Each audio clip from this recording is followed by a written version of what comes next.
मैं वैसे तो आर्थिक रूप से संपन्न घर से थी, लेकिन फिर भी मुझे जॉब करने का शौक था। लेकिन मेरे मम्मी पापा मेरी शादी करना चाहते थे, लेकिन फिर भी मैंने जिद की, तो मेरे पापा मान गए और मैं मुंबई जाकर जॉब करने लगी। मेरे साथ काम करने वाली ज़्यादातर लड़कियों के बॉयफ्रेंड थे, लेकिन मुझे ये सब बातें पसंद नहीं थी। फिर भी ना चाहते हुए भी मुझे एक लड़के से प्यार हो गया। फिर एक दिन उस लड़के ने मेरे साथ, मिस रितिका, आपको प्रेस में मनोरंजन कॉलम के लिए, तड़कती भड़कती न्यूज के लिए रखा गया है। यदि आप कोई ऐसी न्यूज या कुछ ऐसा जिसे हमारे पाठक पसंद करें और हमारी मैगजीन की डिमांड बढ़े ला सकती हो तो ठीक है, नहीं तो आप कहीं और जॉब ढूंढ लीजिए। देश की प्रसिद्ध मनोरंजन मैगजीन के प्रमुख संपादक ने जर्नलिस्ट मिस रितिका को हड़काते हुए कहा। मिस रितिका बहुत अपसेट अपनी चेयर पर बैठी थी। तभी उनकी ऑफिस सहकर्मी और खास दोस्त नीता उनके पास आई। नीता, क्या हुआ यार, क्यों परेशान है? रितिका, यार बॉस ने अल्टीमेटम दे दिया है। यदि एक सप्ताह में कुछ स्पेशल नहीं लेकर आई तो मेरी जॉब तो गई। कुछ समझ नहीं आ रहा क्या करूं? नीता, एक है मसालेदार टॉपिक, यदि तू कर सके तो। रितिका, क्या बोल? नीता, फिल्म स्टार आकाश जी को जानती है? इस समय लगातार फ्लॉप फिल्मों के कारण उनकी मार्केट वैल्यू गिर गई है और उनके पास कोई नया प्रोजेक्ट नहीं है। इसी कारण आजकल वो डिप्रेशन में चले गए हैं, किसी अज्ञात स्थान पर हैं, किसी को पता तक नहीं है कि वो कहाँ हैं। किसी पत्रकार से या किसी और से बात तक नहीं कर रहे हैं। यदि तू उनका इंटरव्यू ले आए तो ये बहुत बड़ी न्यूज होगी। रितिका मासूम सा चेहरा बनाकर, जब वो किसी से नहीं मिल रहे, किसी को ये तक नहीं पता कि वो कहाँ हैं, तो मुझसे कैसे और क्यों मिलेंगे? नीता, हाय कितनी मासूम है तू यार, बिल्कुल बच्चों की तरह मासूमियत टपकती है तेरे चेहरे से यार। रितिका, यार मेरा मजाक का मूड नहीं है, कोई रास्ता हो तो बोल, नहीं तो बॉस को रिजाइन देकर दूसरी जॉब ढूंढूं। नीता हंसते हुए, नीता, तुझे तो हीरोइन होना चाहिए था, हम जैसे तेरे पीछे भाग रहे होते। मैडम एक इंटरव्यू और मैडम हमको भाव तक नहीं दे रही होती। रितिका गुस्से में, मैं टेंशन में हूँ और तुझे मजाक दिख रहा है।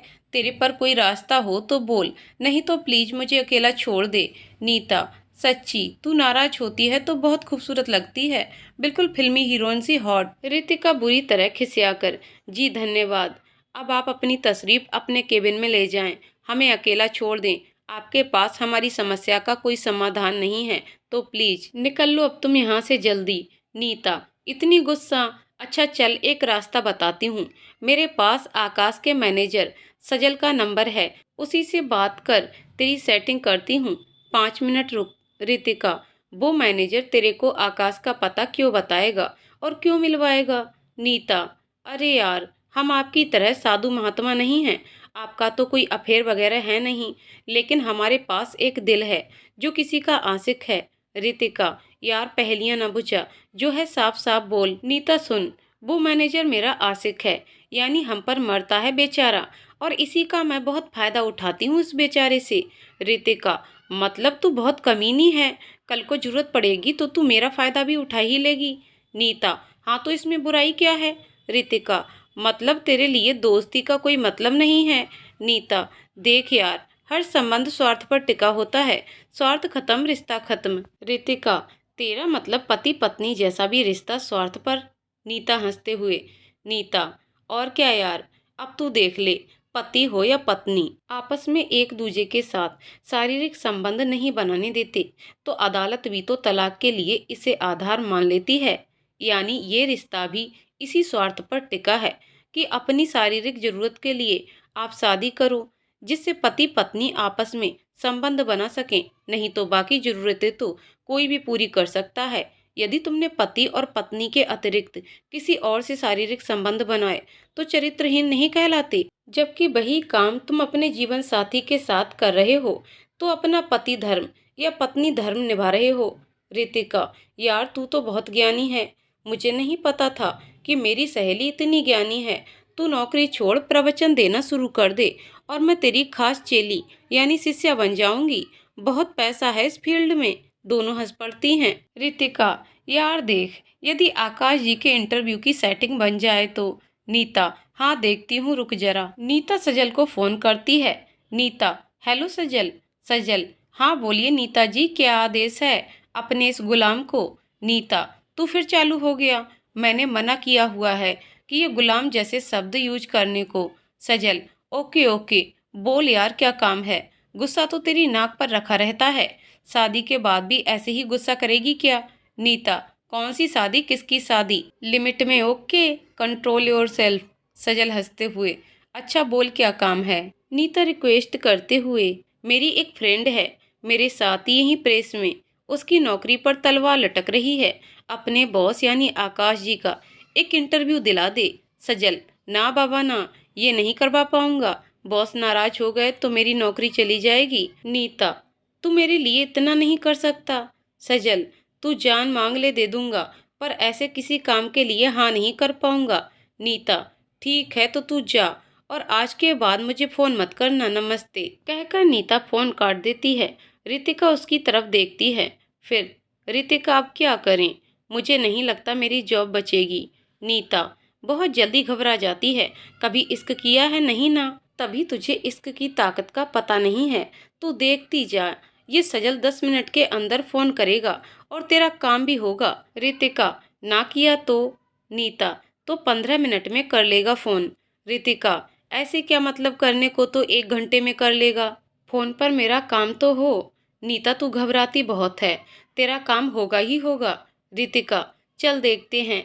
इतनी देर में नीता का फोन बजने लगता है। नीता फोन रितिका को दिखाती है। नीता, देखा, कहा था ना 10 मिनट में फोन करेगा। रितिका, ठीक है, अब बात तो कर। नीता, रुक जरा। फोन की पूरी रिंग बज जाती है, पर नीता फोन नहीं उठाती। फिर 2 मिनट बाद सजल दोबारा फोन करता है। नीता गुस्सा होते हुए, क्या है, क्यों फोन कर रहे हो, मना किया था ना, फिर भी हद है। सजल, सॉरी यार, गुस्सा ना कर। नीता, ये यार क्या होती है, मैडम नहीं कह सकते क्या, बिल्कुल मैनर्स नहीं है क्या, लड़कियों से कैसे बात करते हैं। सजल, मैडम सुनिए। नीता, हाँ बोलिए। सजल, वो आपका काम तो करा दूंगा, पर बॉस ही ये मत कहना कि इंटरव्यू के लिए आए हैं, मैं आप लोगों को अपने दोस्त की तरह इंट्रोड्यूस कराऊंगा। नीता, तो फिर हम इंटरव्यू कैसे लेंगे। सजल, 2-3 दिन में धीरे धीरे बॉस से घुल मिलकर इंटरव्यू के लिए तैयार कर लेना, फिर इंटरव्यू ले लेना। नीता, 3 दिन, पागल है क्या, कौन रुकेगा। सजल, जिसका काम है उसको अब इतना तो करना ही होगा। नीता, तू एक बात याद रखियो, 3 दिन मुझसे दूर रहियो, नहीं तो तेरी लालटेन झप कर दूंगी, सारा इश्क का नशा उतार दूंगी।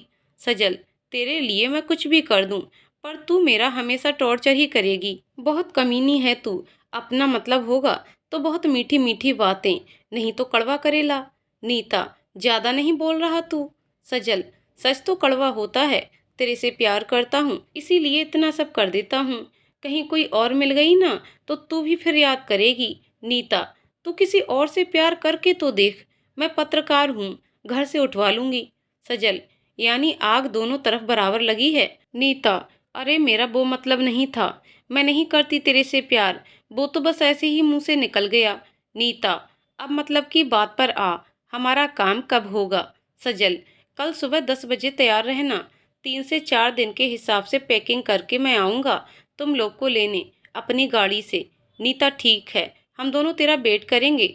सजल, ओके बाय कहकर फोन काट देता है। नीता, कल सुबह 9:30 बजे तक तू अपना सामान पैक कर मेरे घर आ जाना।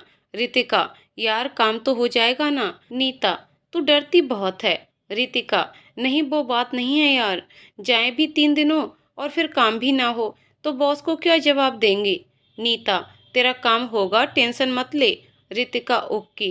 अगले दिन सजल सुबह 10 बजे गाड़ी लेकर नीता के घर आ जाता है। वहां से नीता और रितिका सजल के साथ आकाश के इंटरव्यू के लिए निकल जाते हैं। नीता ने जीन्स टी शर्ट और रितिका ने लाल कलर की लॉन्ग स्कर्ट और पीला टॉप पहना है। दोनों ही बहुत खूबसूरत लग रही हैं, विशेषकर रितिका मासूम चेहरे के साथ तो गजब की लग रही है। कुछ देर में गाड़ी शहर से बाहर एक पहाड़ी रास्ते पर जा रही है।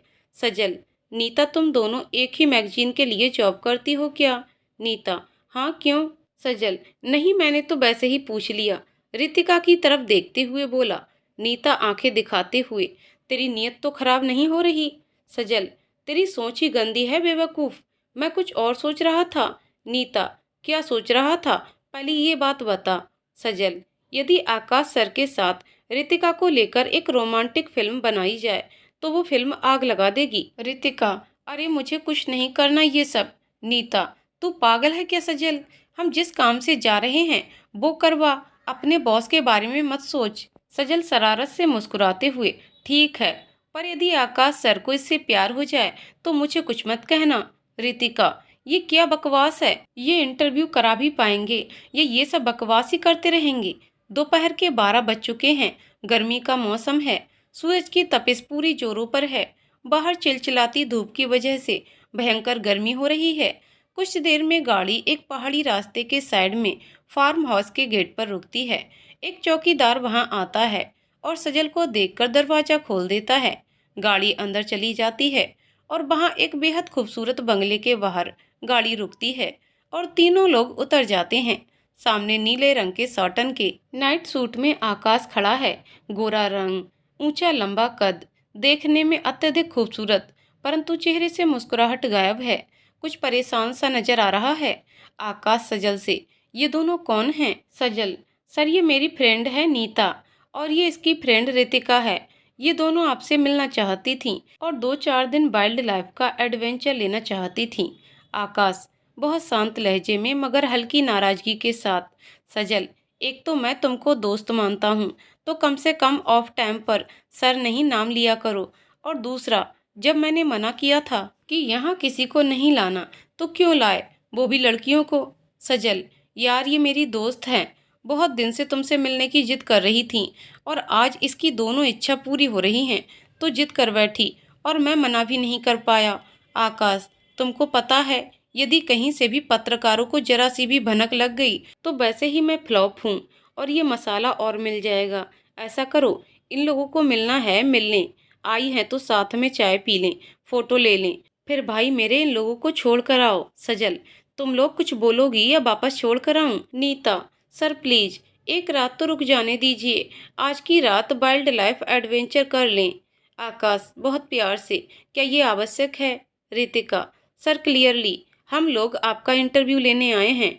हम लोग एक मैगजीन से हैं और मेरी नौकरी दांव पर लगी है। यदि आपका इंटरव्यू मैं ले जाती हूँ तो मेरी नौकरी बच जाएगी, नहीं तो मेरी जॉब गई। ये सुनकर नीता ने अपने सर पर हाथ मारते हुए मन ही मन कहा, मरवा दिया इस पागल ने। सजल मन ही मन, मर गए, अब आकाश नहीं छोड़ेगा, इनको तो अभी भगाएगा ही भगाएगा, मेरी भी क्लास लगाएगा। आकाश नाराज होते हुए, सजल, तुझ पर इतना भरोसा करता हूँ फिर भी तू पत्रकार बुला लाया, अभी छोड़कर आ, फिर मुझसे बात कर, तुझे तो मैं देखता हूँ। रितिका, आप भी सुन लो, आप इंटरव्यू दो या ना दो, पर ऐसे बेइज्जत होकर तो जाने से रही। आकाश, सजल इस लड़की को यहाँ से ले जा, बिना वजह फिर मुझे सख्ती करनी पड़ेगी। ये सुनकर नीता गाड़ी में बैठ जाती है, परंतु रितिका गाड़ी के आगे धूप में खड़ी हो जाती है। रितिका, जब तक आप अपने इस गंदे व्यवहार के लिए माफी नहीं मांगते मैं यहीं धूप में खड़ी रहूंगी। मुझे चाहिए भी नहीं ऐसा इंटरव्यू। जानती हूँ जॉब चली जाए, मैं छोटे से शहर से हूँ, जरूरी नहीं जिंदगी मुंबई में ही काटूं। अपने घर चली जाऊंगी, मम्मी पापा शादी कर देंगे, काम खत्म, जिंदगी कट जाएगी। कहते कहते उसकी आंखों में आंसू आ गए। उधर आकाश भी नाराज होकर अंदर चला जाता है और ड्राइंग रूम में बैठ जाता है। वहां से बाहर का नजारा साफ नजर आ रहा है। वो देखता है कि सजल और नीता गाड़ी में बैठे हैं और रितिका को आवाज लगा रहे हैं, परंतु रितिका उन लोगों को अनसुना कर धूप में ही खड़ी है। आकाश अंदर से देख रहा था। 10 मिनट में ही चिलचिलाती धूप में नाजुक सी मासूम रितिका पसीने से भीग चुकी थी। आखिर कितनी देर नाजुक शरीर वाली रितिका धूप में खड़ी रह सकती थी? 15 मिनट में ही रितिका का शरीर जवाब दे गया और देखते ही देखते वो बेहोश होने लगी और जमीन पर गिर पड़ी। जैसे ही वो जमीन पर गिरी, आकाश के अंदर की मानवता जाग गई और बहुत तेजी के साथ रितिका की तरफ भागा। उधर नीता और सजल भी रितिका को उठाने के लिए भागे। नीता, सजल इसे गाड़ी में लेटा और गाड़ी का एसी ऑन कर, जल्दी, और पानी भी ला। तब तक आकाश वहां पहुंच गया और नीता और सजल को डांटते हुए बोला, आकाश, मारोगे क्या लड़की को, इसे अंदर ले जाने दो। ये कहकर आकाश रितिका को अपनी बाहों में उठाकर ड्राइंग रूम में सोफे पर लेटाता है। ड्राइंग रूम में एसी की ठंडक से रितिका को काफी आराम मिलता है और रितिका की चेतना लौटने लगती है। तब तक सजल भी पानी ले आता है। रितिका पानी पीती है। आकाश, आप में से पसीने की स्मेल आ रही है, प्लीज बाथरूम में जाकर नहा आइए और कपड़े चेंज कर लीजिए। रितिका, नहीं मैं ठीक हूँ। आकाश, आप जिद्दी बहुत हैं, आप में से इतनी स्मेल आ रही है, कोई नहीं बैठना पसंद करेगा। यदि नहीं भरोसा मेरी बात का तो अपनी सहेली से पूछ लीजिए। रितिका नीता की तरफ देखती है। नीता इशारा कर देती है कि नहा आ। रितिका बहुत मासूमियत के साथ, नहाने के लिए मुझे अपना लगेज खोलना पड़ेगा और फिर पहने कपड़े भी गीले हो जाएंगे। रहने दीजिए, मैं ऐसे ही सही हूँ। नीता चलें। आकाश गुस्से में, हाँ हाँ जाओ, और बाहर जाकर बीमार पड़ जाना, फिर जो थोड़ी बहुत इज्जत बची भी है मेरी उसकी भी बाट लगा देना। कह देना आकाश के फार्म हाउस पर गई थी, उन्होंने मुझे धक्के देकर चिलचिलाती दोपहर में निकाल दिया, इसलिए बीमार पड़ गई। कोई कहीं नहीं जाएगा अभी, पहले ये नहाकर यहाँ आएंगी, फिर मैं कुछ बातें करूंगा तुम तीनों से, तभी कोई कहीं जाएगा। रितिका डर जाती है और गाड़ी में से अपना लगेज निकालकर आकाश के रूम वाले बाथरूम में ही नहाने चली जाती है। तब तक आकाश सजल से कुछ खाने पीने के लिए मंगाता है। किसी काम से आकाश रूम में आता है। ठीक उसी समय रितिका गीले बालों में बाथरूम से निकलती है। रितिका ने सलवार सूट पहना हुआ है और मासूम से चेहरे पर अलग ही चमक है। आकाश, आप नहा ली, नीचे आ जाइए, चाय नाश्ता तैयार है। रितिका, मुझे कोई चाय नाश्ता नहीं चाहिए और न ही मैं आप जैसे घमंडी से बात करना चाहती हूँ। आकाश मुस्कुराता हुआ नीचे आ जाता है। कुछ देर में रितिका भी नीचे आ जाती है। गुस्से से रितिका का मुंह फूल रहा है। आकाश, आइए मैडम बैठिए, चाय ले लीजिए। रितिका, नीता कितनी देर है, चल, अब ऑफिस भी जाना है। नीता, तू पागल है क्या, इतना बड़ा सेलिब्रिटी तुझे चाय के लिए कह रहा है और तू चलने को कह रही है। रितिका, ठीक है तो तू रुक जा, मैं जा रही हूँ। सजल, अब रुक भी जाइए। सजल की बात सुनकर डाइनिंग टेबल पर बैठ जाती है। आकाश अपने हाथों से एक प्लेट में नाश्ता लगाकर रितिका को देता है।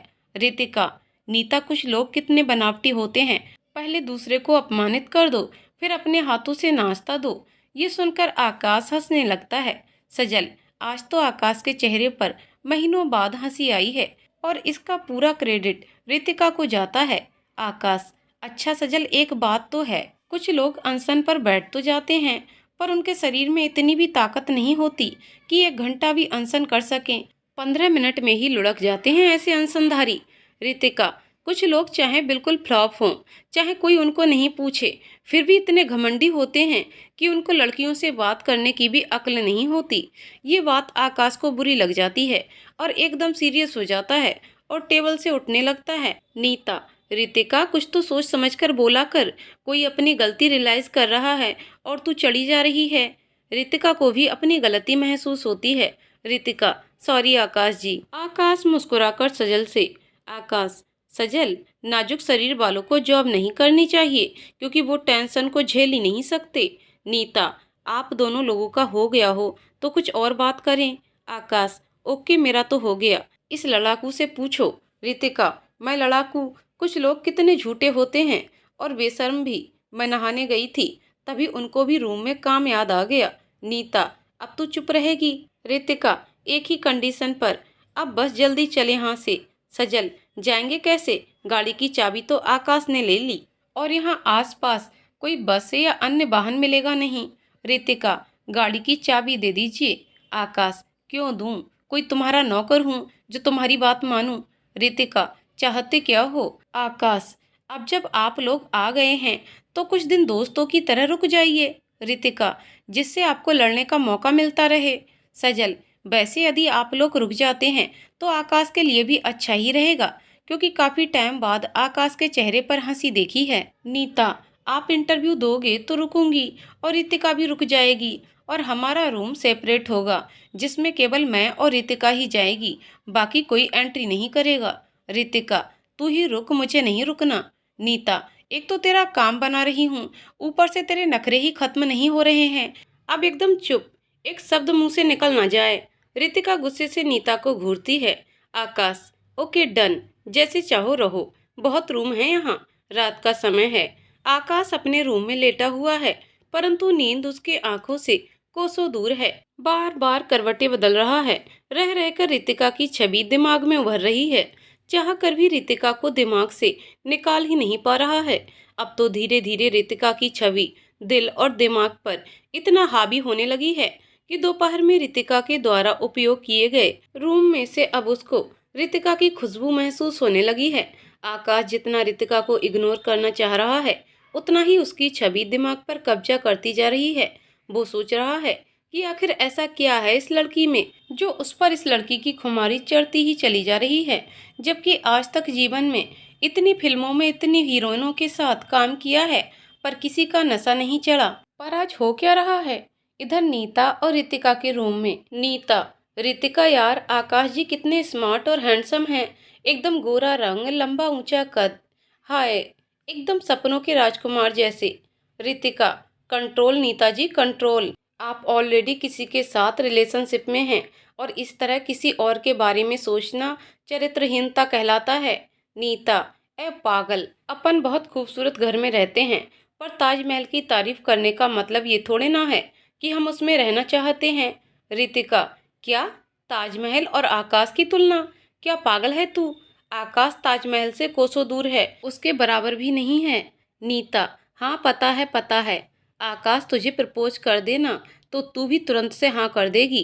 रितिका, आकाश और मैं उस जैसे तो मेरे आगे पीछे घूमते हैं। नीता, इतने बड़े बोल मत बोल, बहुत लड़कियां मरती हैं आकाश जी पर। रितिका, मरती होंगी, हम ऐसे नहीं हैं, मन ही मन सोचते हुए। है तो रितिका यार आकाश अच्छा लड़का, मिल जाए तो सहेलियां भी जल मरेंगी, नेचर भी अच्छा ही है, बस जब आए तभी नाराज हुआ। वो तो डिप्रेशन में हो ही जाता है, पर जब अपनी गलती का एहसास हुआ तो गलती तो मानी, हाँ पर सॉरी नहीं बोला। सॉरी बुलवा कर मानूंगी। कितने प्यार से नाश्ता लगा कर दिया यार, शादी करने लायक तो है पर फिल्मी हीरो है, इनके कैरेक्टर का पता नहीं होता, जाने कितनी लड़कियों के साथ छी और शराब भी। नीता, कहाँ खो गई? क्या आकाश जी की याद आ गई? फिदा हो गए हैं तेरे पे? रितिका, चल झूठी।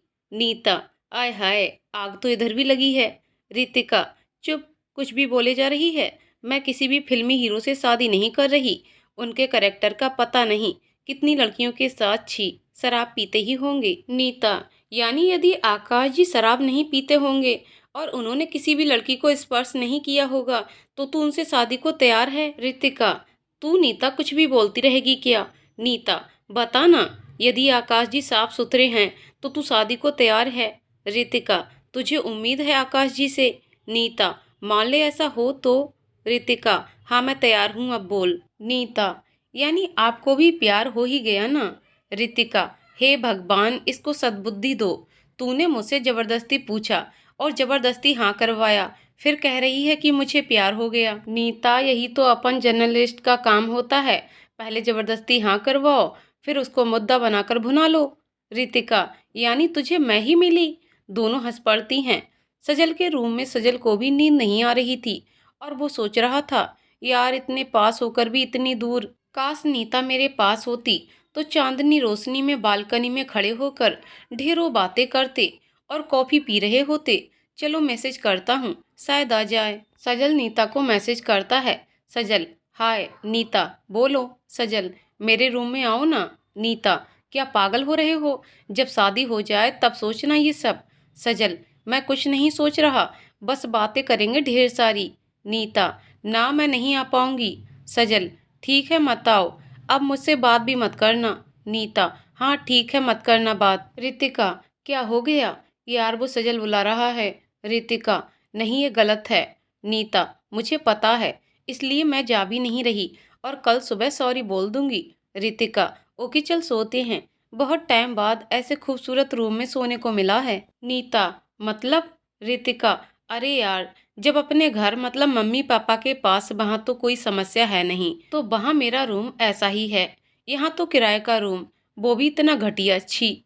नीता, जब तू इतने बड़े पैसे वाले घर की है तो जॉब क्यों करती है? रितिका, छोटे शहर के लोगों को बड़े शहर में भागने की लगती है ना, इसलिए। छोटे शहर के नई उम्र के लड़के लड़कियों को लगता है कि बड़े शहर में तो बहुत मजे हैं, पर ऐसा नहीं है, जो मजा अपने घर में है वो कहीं नहीं है। नीता, चल अब सोते हैं। नीता तो कुछ देर में ही सो गई।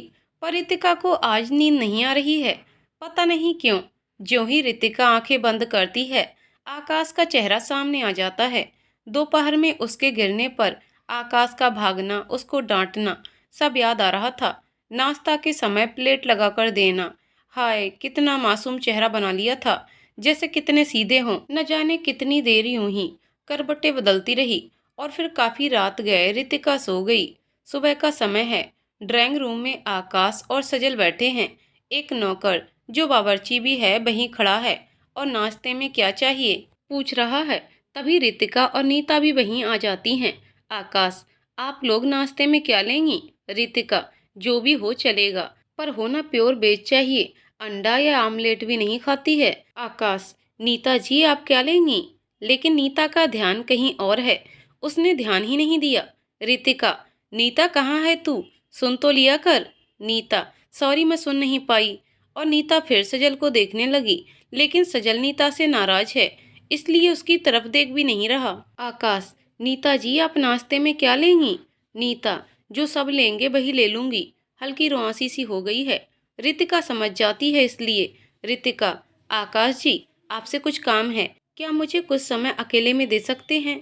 आकाश, हाँ बोलिए। रितिका, यहाँ नहीं, रूम में चलिए। आकाश और रितिका रूम में चले जाते हैं। नीता सजल से नाराज हो, सॉरी प्लीज। सजल ना कुछ जवाब देता है और ना ही नीता की तरफ देखता है। नीता, आप मेरे से इसलिए नाराज हो कि रात को आपने बुलाया, मैं नहीं आई, तो अब आपको जो करना हो तो कर लो, मैं आपको मना नहीं करूंगी, पर प्लीज नाराज मत होइए। कहते कहते नीता रोने लगी। सजल नीता के आंसू देखकर पिघल गया। सजल, तू पागल है क्या? मुझे कुछ नहीं करना। इतने गिरे चरित्र का समझा है। अरे तू क्या समझती है कि इस फिल्म इंडस्ट्री में सब गिरे हुए लोग होते हैं? नीता हिचकी लेकर रोते हुए, सो सॉरी सजल प्लीज, मुझे माफ कर दो ना। सजल ने नीता को गले लगा लिया। सजल, अब रोना बंद करो। मैं और आकाश न शराब पीते हैं, न किसी लड़की को टच किया है, इसीलिए हम लोग इंडस्ट्री से बाहर निकाल दिए गए हैं। आकाश फ्लॉप नहीं है, जानबूझकर फ्लॉप किया गया है। मुझसे पहले आकाश का जो मैनेजर था, उसने एक लड़की के आगे प्रपोजल रख दिया था कि एक रात का। जैसे आकाश को पता चला, इन्होंने तुरंत उसको निकाल दिया और उसके बाद से मैं इनके साथ हूँ। नीता, आप कभी नाराज मत होना। और जब कुछ नहीं करना था तो बुला क्यों रहे थे? सजल, पागल, मैं तेरे साथ चांदनी रात में बालकनी में बैठकर ढेर सारी बातें करना और कॉफी पीना चाहता था। नीता, सॉरी मुझे माफ कर दो। सजल, कर दिया और बोल। नीता, शादी कब करोगी? सजल, जब तू चाहे। नीता, ठीक है, यहाँ से घर पहुँचते ही पापा मम्मी से बात करती हूँ। उधर रूम में आकाश, बोलिए रितिका जी। रितिका, क्या बोलूँ? आकाश, तो रूम में क्यों लाई थी? रितिका, अरे बिल्कुल पागल ही हो क्या? आंखों के इशारे नहीं समझते क्या? समझ नहीं आ रहा था कि एक कपल नाराज है एक दूसरे से, तो उनको कुछ प्राइवेसी चाहिए। आकाश, ओह, तो आप नाराज हो हमसे? रितिका, मतलब? आकाश, अभी आपने ही तो कहा कि एक कपल नाराज है, तो यहाँ हम लोग ही तो हैं, तो नाराज और कौन होगा? रितिका अपने माथे पर हल्के से हाथ मारते हुए। रितिका, हे भगवान, कोई कह सकता है ये गोरा चिट्टा इंसान जो मेरे सामने खड़ा है वो रोमांटिक फिल्मों का हीरो है? रितिका की इस हरकत पर आकाश को हंसी आ जाती है। रितिका, हाँ हंस लो, जरा भी अक्ल नहीं है? आपको दिख नहीं रहा था कि सजल नीता से नाराज है, इसलिए नीता आपकी बातों के सही तरह से जवाब नहीं दे पा रही थी, क्योंकि उसका ध्यान सजल पर था। आकाश, ओह ये बात है, तो चलो चुपके से देखते हैं क्या कर रहे हैं दोनों।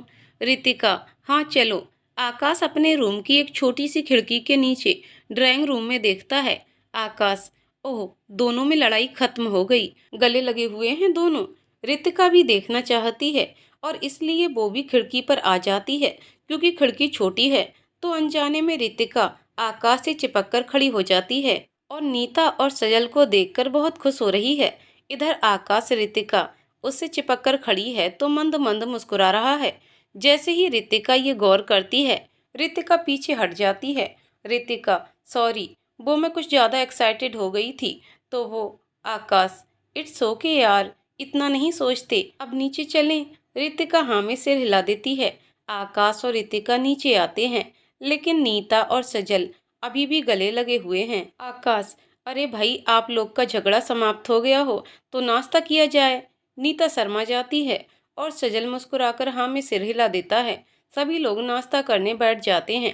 रितिका, आकाश जी, आज आपकी आंखें बहुत लाल लाल हो रही हैं, जैसे आज रात आप सोए ही नहीं हो। आकाश, हाँ कुछ ऐसा ही मान लो, रात भर किसी के ख्यालों में खोए रहे थे। रितिका, किसके ख्यालों में? आकाश, है कोई जिसके ख्यालों में? रितिका को पता नहीं क्यों ये अच्छा नहीं लगा, बस कंधे उचकाकर बहुत ठंडा रिएक्शन दिया। आकाश, दोपहर को क्या खाना है लंच में? रितिका, यदि आप लोग चाहो तो दोपहर का खाना मैं बनाऊं। आकाश, हाँ इसमें पूछना क्या है, तुम लोग कुछ नहीं बोलोगे, कहाँ खोए हो तुम दोनों लोग? नीता, बोबो कुछ नहीं, हाँ ठीक है। आकाश, क्या ठीक है? नीता, वो जो अभी आपने कहा। आकाश, मैंने क्या कहा? नीता, मुझे नहीं पता, सजल से पूछ लो। सजल, अरे मेरा ध्यान कहीं और था, मैंने नहीं सुना। आकाश, तुम दोनों को ये भी पता है यहाँ कुछ और भी लोग हैं? और नीता भाभी, आप यहाँ क्यों आई हो? नीता, क्या नीता भाभी? आकाश, और क्या कहूँ? नीता शर्माकर भाग जाती है। आकाश, सजल जी, आप कुछ सफाई देंगे? सजल, वो मैं। आकाश, जाओ अपनी होने वाली पत्नी को नाश्ता कराओ, वो बिना नाश्ता करे कमरे में भाग गई है। ये कहकर आकाश और रितिका हंसने लगते हैं। सजल नाश्ते की प्लेट लेकर नीता के पास रूम में चला जाता है। आकाश, स्वीट कपल है ना? रितिका, हम। आकाश, रितिका की तरफ देखते हुए, काश कोई हमें भी मिल जाए ऐसा प्यार करने वाला। रितिका मुस्कुरा देती है। दोपहर का समय है। रितिका ने दाल पनीर की सब्जी, सूखी भिंडी की सब्जी और मीठे चावल बनाए हैं और रोटी नौकर सेक रहा है। सभी लोग खाना खा रहे हैं। नीता, रितिका यार तू इतना स्वादिष्ट खाना बना लेती है, आज ही पता चला। सजल, सच में बहुत टेस्टी है खाना तो। Ritika, thanks everyone. आकाश भावावेश में, शादी के बाद मेरी टेंशन खत्म हो गई खाने की, इतना टेस्टी खाना बनाने वाली पत्नी जो मिल जाएगी। सजल, मतलब? आकाश, ओह सॉरी, वो कुछ नहीं, वो मैं कुछ और कहना चाह रहा था। नीता, सुबह की याद कर लो, ऐसे ही मैं भी भूली थी कि कौन क्या कह रहा है। अब रितिका जी आप कुछ कहेंगी? अब रितिका शर्माकर भाग जाती है। सजल, अब मैं सुबह वाला डायलॉग दोहराऊं या आप जा रहे हैं आकाश जी? आकाश, अरे यार तुम लोग अब बात का बतंगड़ बना रहे हो। सजल, पक्का ना कोई बात नहीं है तुम्हारे दिल में रितिका के लिए? आकाश मुस्कुरा देता है। सजल, बस मुस्कुराते रहना, जाओ जाकर अपनी होने वाली पत्नी को खाना खिला आओ। आकाश मुस्कुराते हुए उठता है और एक प्लेट में खाना लेकर रूम में आ जाता है। रूम का दरवाजा लॉक कर रितिका के पास आता है। रितिका धीरे से बोलती है, ये दरवाजा क्यों लॉक कर दिया?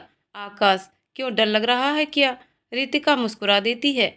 आकाश, जब हम किसी को चोरी छिपे देख सकते हैं तो कोई हमें भी तो देखने की कोशिश कर सकता है। रितिका, हूँ। आकाश जमीन पर घुटनों पर बैठकर प्लेट में से एक चम्मच मीठे चावल लेकर रितिका की ओर बढ़ाता है और कहता है, यार अभी अंगूठी तो है नहीं, तो इसी मीठे चावल से ही काम चला लेता हूँ। तो क्या आप मेरी जीवन संगिनी बनेंगी? क्या मुझसे शादी करेंगी? रितिका शर्माकर सिर हिलाकर हाँ कर देती है और आकाश के हाथ से चावल की चम्मच लेकर आकाश को मीठे चावल खिला देती है। और रितिका मंद मंद मुस्कुराती हुई धीमी आवाज में, शादी के लिए आपके ख्यालों वाली लड़की ने हाँ कर दी, उसके लिए बधाई, मुंह मीठा कीजिए। आकाश उसी चम्मच से रितिका को चावल खिलाते हुए, आकाश, आपको भी बधाई। तभी सजल और नीता दरवाजा खटखटाने लगते हैं। सजल, हम लोग को तो देख रहे थे और परेशान कर रहे थे, आपका नंबर आया तो दरवाजा लॉक कर लिया, खोलो दरवाजा।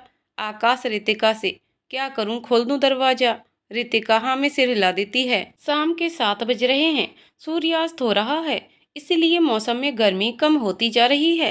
आकाश और रितिका बंगले के पीछे वाले स्विमिंग पूल में पानी में पैर लटकाए बैठे हुए हैं। सजल और नीता फार्म हाउस में एक छोटी सी बगिया में टहल रहे हैं। आकाश, अब तुमको मेरा इंटरव्यू चाहिए होगा, नहीं तो तुम्हारी जॉब चली जाएगी। रितिका हंसते हुए, आप जानते हैं मैं कौन हूँ? मैं सुपरस्टार आकाश की फियोंसे यानी होने वाली पत्नी हूँ, मुझे जॉब की कोई आवश्यकता नहीं है। आकाश, ओह तो ये बात है, लेकिन अब आपके होने वाले पति फ्लॉप हैं, कोई सुपरस्टार नहीं। रितिका, चुप, आइंदा ऐसी बात भी मत करना, आप सुपर थे और सुपर हैं और रहेंगे। आकाश, ओह ऐसा क्या? रितिका, जी हाँ। आकाश, लेकिन ऋतु, रितिका तुमको प्यार से ऋतु कह सकता हूँ क्या? रितिका, आपकी हूँ, जो कहना चाहो कहो, कोई फर्क नहीं पड़ता। आकाश, ओके थैंक्स। तो ऋतु, मैं थक चुका हूँ इस इंडस्ट्री में।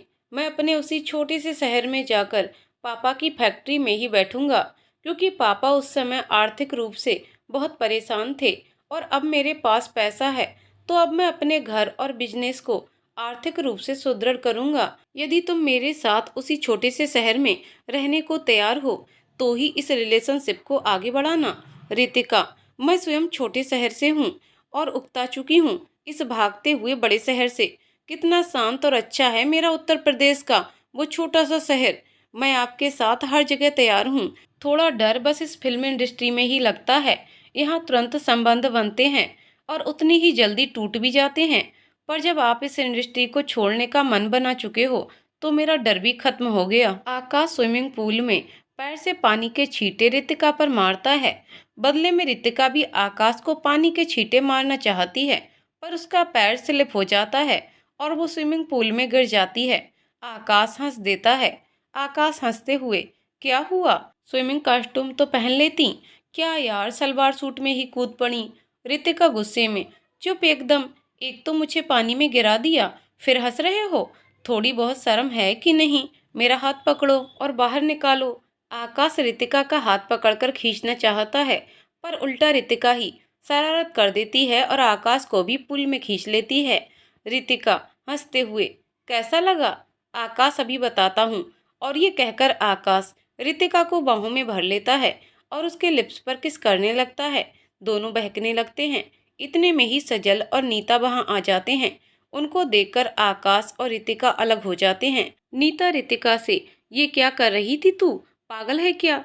सजल, कल सुबह ही हम दोनों को शहर छोड़कर आओ। आकाश, नीता शांत हो जाओ प्लीज। नीता, ये मेरी दोस्त ही नहीं, छोटी बहन जैसी है और डर लगता है सर। आकाश सर सुनकर चौंक जाता है। आकाश, नीता ये सर क्यों बोल रही हो? मैं अपनी गलती के लिए माफी मांगने को तैयार हूँ। सजल, नीता तुम कुछ ज्यादा इश्यू बना रही हो। आकाश गलती मान रहा है ना? नीता, ओके चलो मान लिया, लेकिन यदि आकाश रितिका से सच में प्यार करता है तो उसके घर आए, उसके मम्मी पापा के पास। रितिका छोटे शहर से है और जब इस शहर में आई तो सबसे पहले मेरे पास ही आई थी और दीदी ही बोला था, इसका वो भोला मासूम चेहरा मैं भूल नहीं सकती। आकाश, ओके, अब मैं रितिका के घर बारात लेकर ही आऊँगा, तब तो आपको कोई समस्या नहीं। नीता, वहाँ सबसे पहले मैं ही आपका स्वागत करूँगी। प्लीज मेरी बात को समझो, ये बहुत मासूम लड़की है। यदि कहीं कुछ हो गया तो प्लीज समझो। रितिका, नीता शांत हो जा, गलती मेरी भी थी। अब मैं पूरे होश में हूँ। अब सभी लोग चलें क्या? रात हो गई है, खाना खा लें, क्योंकि मैडम का ऑर्डर है कल सुबह पैकअप का, यानी वापसी का। सभी लोग हंस पड़ते हैं। रात का खाना खाने के बाद आकाश, नीता जी, क्या कुछ देर ड्राइंग रूम में ही मैं ऋतु से बात कर सकता हूँ, यदि आपकी आज्ञा हो तो? नीता, वाह क्या बात है आकाश जी, रितिका से ऋतु, इतना अधिकार तो मैडम ने हमें नहीं दिया। ठीक है बेटा, ऋतु यानी रितिका, कर लीजिए आकाश जी अपनी प्रेमिका से बातें। बिना वजह हम विलेन क्यों बने?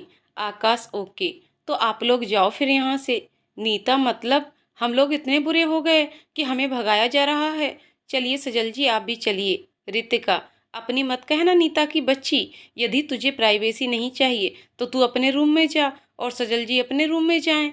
नीता, ओहो, चींटी के भी पैर निकल आए। देख मौका मिल रहा है तो छोड़ने से रही। तुम लोग यहाँ बातें करो, हम लोग रूम में करेंगे। रितिका, हाँ जा जा। नीता और सजल चले जाते हैं। आकाश, रितु आई लव यू, मैं तुमसे शादी करना चाहता हूँ। अब ये बताओ कि तुम अपने मम्मी पापा को मेरे घर लाओगी या मैं लाऊं अपने मम्मी पापा को तुम्हारे घर? रितिका, मैं यहाँ से कल जाकर 2 दिन में अपने घर पहुँच जाऊंगी, फिर मम्मी पापा से बात कर आपको फ़ोन करूंगी। आकाश, ओके, मैं भी अधिक से अधिक 1 महीने में अपने घर शिफ्ट हो जाऊंगा। Ritika, okay and I love you. उधर रूम में सजल, नीता, आकाश तो इंडस्ट्री छोड़ने का मन बना चुका है और अपने घर वापस जा रहा है, वहीं अपने पैतृक बिजनेस पर बैठेगा। नीता, यही रितिका की स्थिति है, पर तुम क्या करोगे? मेरी तो चलो जैसे भी है जॉब तो है ही। सजल, आकाश से बात करूं क्या? अपने साथ ही कोई सेटअप मेरा भी कर ले। नीता, करेगा क्या लगता है तुमको? सजल, है तो फ्रेंडली नेचर, पर बिजनेस में कह नहीं सकता। नीता, चलो जो होगा देखेंगे। कुछ ही दिनों में रितिका जॉब छोड़कर अपने घर वापस पहुंच जाती है। धीरे धीरे लगभग 1 महीना गुजर जाता है और इतने दिनों तक रितिका और आकाश एक दूसरे से फोन और सोशल मीडिया के माध्यम से संपर्क में रहते हैं। और एक दिन रितिका अपनी मम्मी से, रितिका, मम्मी मैं जॉब तो छोड़ ही चुकी हूँ, अब मैं यहीं कोई काम करना चाहती हूँ जिससे मेरा समय पास होता रहे। मम्मी, बेटा अब तू बड़ी हो गई है, शादी कर ले, ससुराल में जो अच्छा लगे करना। रितिका, शादी अभी से? मम्मी, क्यों कोई समस्या है क्या? रितिका, मम्मी, हाँ बेटा बोल। रितिका, मम्मी कैसे कहूँ? मम्मी, बोलेगी तभी तो समझ आएगा। तभी रितिका का एकमात्र छोटा भाई ऋतिक अंदर से रितिका को आवाज लगाता हुआ आता है। ऋतिक, अत्यधिक आश्चर्य के साथ, दिए फिल्म स्टार आकाश की कॉल आ रही है आपके फोन पर। रितिका गुस्सा होते हुए, तूने मेरा फोन छुआ क्यों? तुझसे मना किया था ना, मेरा फोन छूने की जरूरत नहीं है तेरे को। मम्मी, तो बेटा तेरा फोन बज रहा था तो वह यहाँ ले आया, इतने गुस्से की क्या बात है? रितिका, आप नहीं समझोगी। रितिका अपने रूम में चली जाती है। पीछे पीछे ऋतिक भी आ जाता है। ऋतिक, दी नाराज ना हो तो एक बात पूछूं? रितिका, हाँ बोल। ऋतिक मुस्कुराते हुए, ये कॉल आई किसी लड़के की थी ना, यानी आपके बॉयफ्रेंड की, या ये कहें मेरे जीजा जी की। रितिका बनावटी गुस्से से, तू कुछ ज्यादा नहीं बोल रहा? ऋतिक, ओके जैसी आपकी मर्जी, बस ये याद रखना हेल्प कर सकता हूँ मैं आपकी यदि ये जीजा जी की कॉल है, क्योंकि आप में तो बूता है नहीं मम्मी पापा से बात करने का। रितिका भाई को मनाते हुए, हम तो करना हेल्प प्लीज। ऋतिक, तो मिलवाओ। रितिका, अभी मिलवाना पॉसिबल नहीं है, तू देखना चाहे तो बोल। ऋतिक, ओके शक्ल ही दिखवा दो, कम से कम पता तो चले हमारी प्यारी सी मासूम सी दीदी को किसने बेचैन किया हुआ है।